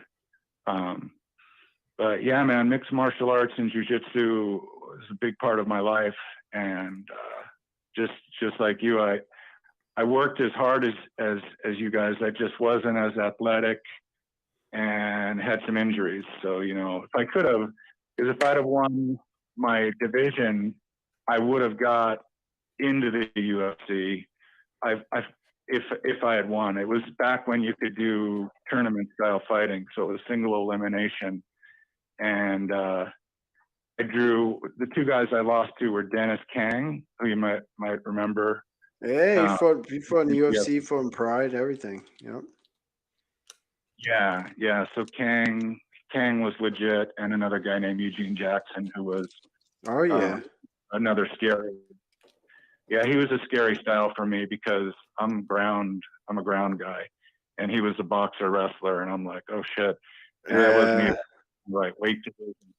They were just doing weight divisions at that time. It was still unlimited time, so no time limit, and you could have as many fights as you wanted that night, and you had to win. Basically, there was enough guys where you had to have about 4 wins to win the whole show. And if I had, then the winner is in the next UFC. So, I got about a couple levels below, the bottom UFC barrel, but that was good enough for me. Dude, it's incredible, and that's back in the day. That's a totally different sport, really. You're playing back then. There was no time, like you said, no time limits. Were they using? They were using the MMA gloves, or Just introduced and just required the gloves. wow? We could wear shoes. But I had wrestling shoes on, and they had just made the gloves. And it was before the Athletic Commission regulated it. So it was they were just figuring it out. Mostly, I just saw the first UFC, and I saw Royce Gracie, and I thought, okay, jiu-jitsu, that's what I want. And at the time, I was living in a small town, so I didn't have the best coach. And then I went to Salt Lake City and worked with a guy named Walt Bayless. I don't know if you know either Pedro Sauer or Walt Bayless out of Salt Lake. But yeah, Pedro was more well-known, but Walt Bayless I thought was better. And that's who I got my black belt from. So I trained for like 10 years with him. It was some of my best times. Dude, that's incredible. Thank you. Do you, is Matt Serra, are you a black belt under Matt at this point, or? No, I'm a purple belt under Matt. Yeah, I'm not a big gi guy, and I don't know, but yeah, no, I mean, I've been training with Matt for like 12 years now. Right. Well, man, that guy's, yeah, as you said, yeah, the sport's improved, like you guys are getting better and better. I mean, now the jiu-jitsu, the new thing is all the leg lock stuff. Yeah, because Walt was one of the first to take off the gi, and we didn't do gi grappling much. Sometimes on Fridays we would, but it was no gi because it was more of an MMA style jiu-jitsu, and he had a lot of sambo training and wrestling. So, and Mark Schultz was the wrestling coach at BYU at the time. So Mark and Walt were friends. So Mark would come up, and I'd get to grapple with Mark Schultz occasionally. So he was a name I can drop that, of course, everybody knows and respects. Oh, absolutely. Man, well, I'm glad you called in. That's awesome, man. That's freaking. You're an OG of the game. You were around before. Before I even knew what the hell MMA was. So you freaking helped pave the way. That's incredible. Awesome. Thank you so much. It was a lot of fun. I wish I had more athleticism and it gone even further in the sport like you have. But, you did what you did, man. You can't freaking wish anything. Yeah. 2-2 at the Bass Ruin Open Invitational. Some good shit. Yeah, and of course, Boss is a great guy. He's funny. He's hysterical. He goes, "Oh, you are fighting, eh?" And he puts his hands up, and I look at his hands, and I'm like, Jesus, man, I thought I had big hands, and oh boy, that guy, yeah, he looks like a killer. He definitely well, is. Thanks. Can I let you guys go? I don't want to. I know you guys probably got other calls, but it's always a pleasure. to get to talk to you guys. Don't know if you, last time you had asked me about if I thought Dog was going to catch Brian Laundrie. Yeah, we were just talking about that. What do you think? Still hasn't gotten him.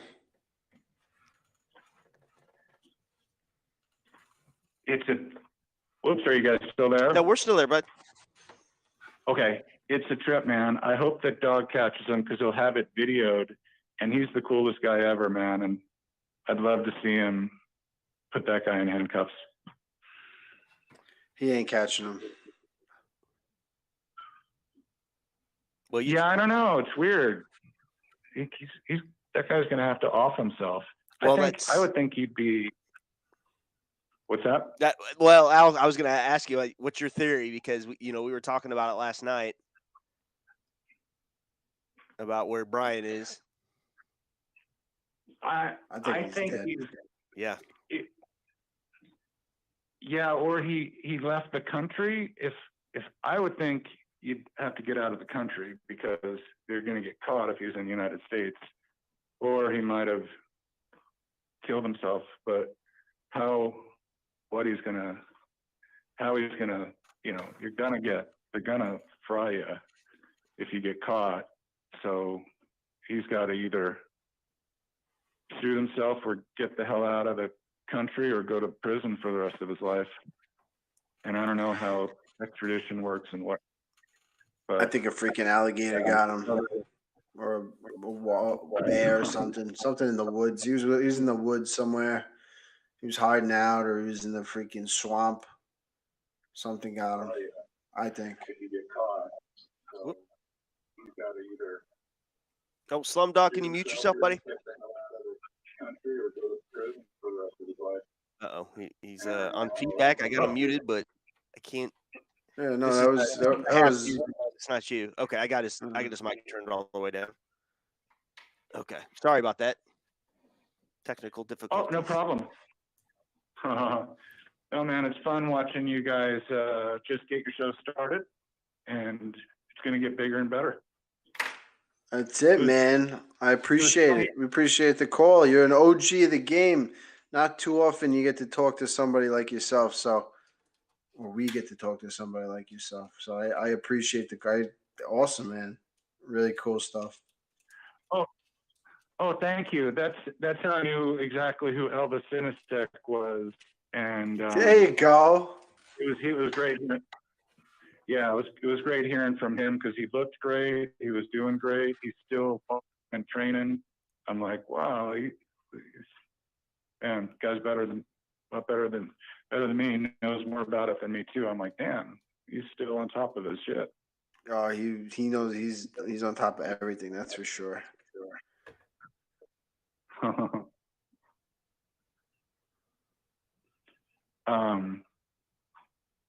Yeah, quite a fight card that you're gonna be fighting on. That's gonna be a stacked event. When you fight on a big pay-per-view like that, sometimes do they give little? I don't think you get pay-per-view points, but do you get little bonuses or I don't know, man. Yeah, sometimes when a card does really well, they'll give you a little bonus. So hopefully, we'll see. You know what I mean? Yeah. Covington Usman is going to be fun. That's going to be fun. That one, I think those guys are going to kill each other. Unless Usman does takedowns and gets Covington down, then it could get a little slower. Yeah, I think it's going to be kind of like the first fight. I think they're going to go right after each other. Yeah, and look at what Usman did to his jab since their first fight. I mean, Usman's jab is like a fucking, excuse my French, like a shotgun now. Like he throws that out like the rest of us wish we could throw a straight cross, and his is a jab. Hey, he's been putting guys down. Yeah, he's doing better. I don't know, man. He just is very athletic, I guess, and he continues to improve. Even But I think he doesn't drink or take drugs or do anything bad. He's kind of like a Floyd Mayweather, where his vice is training. And I don't know, the rest, maybe Covington, maybe parties a little bit, who knows? Definitely, yeah, it could. I mean, I think Covington, it might be a little bit for show. You know, the whole image of him with the girls and the drinks and the party and everything. But he does probably do.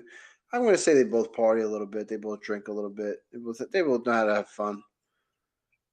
But yeah, man, it's going to be good. It's going to be a good card. And yeah, I hope you tune in. I'll be on the prelims, and then from there on, it's just freaking fight after fight. Absolutely freaking craziness. But dude, it was great hearing. It was great talking to you. I appreciate it. I appreciate you calling in, and definitely keep listening. Keep calling in because, like I said before, OG of the game. Love to hear it. All right, awesome. Well, thanks so much, you guys. Aaron, Al, Thank you. Have a great night. Finish up your stuff. I'm gonna turn your podcast back on. So yeah, awesome, man. And so nice. All right. Have a good night. Have a good night, brother. Okay, you too. See you guys. What? He thinks we're leaving, man. We got another 3 hours in us, right, buddy? I'm gonna stay tuned in. All right, thank you. Waiting on a delivery. Okay, thanks, you guys. Bye. Got it. There's one guy trying to join, but yeah, I just sent him a message so I can add him to the contacts. He's a good caller. Oh, absolutely, guys. That's a old school motherfucker right there. Those are the kind of guys we need. Guys the people that know who the king of rock and rumble is. If you know the king of rock and rumble, you're good in my book.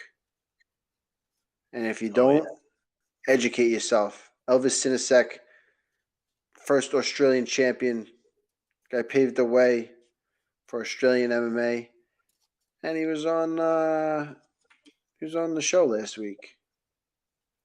Incredible stuff.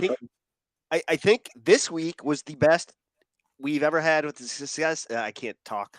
People getting into Happs. I mean, they did good tonight. You know? Yeah, people did good.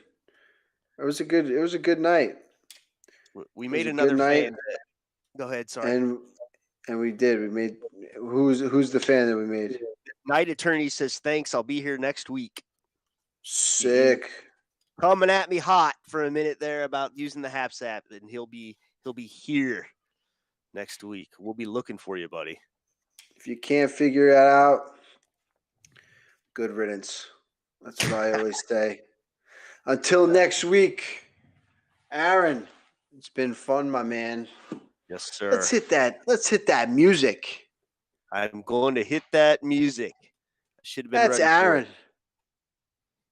That's Aaron. You can call me Al. Boom.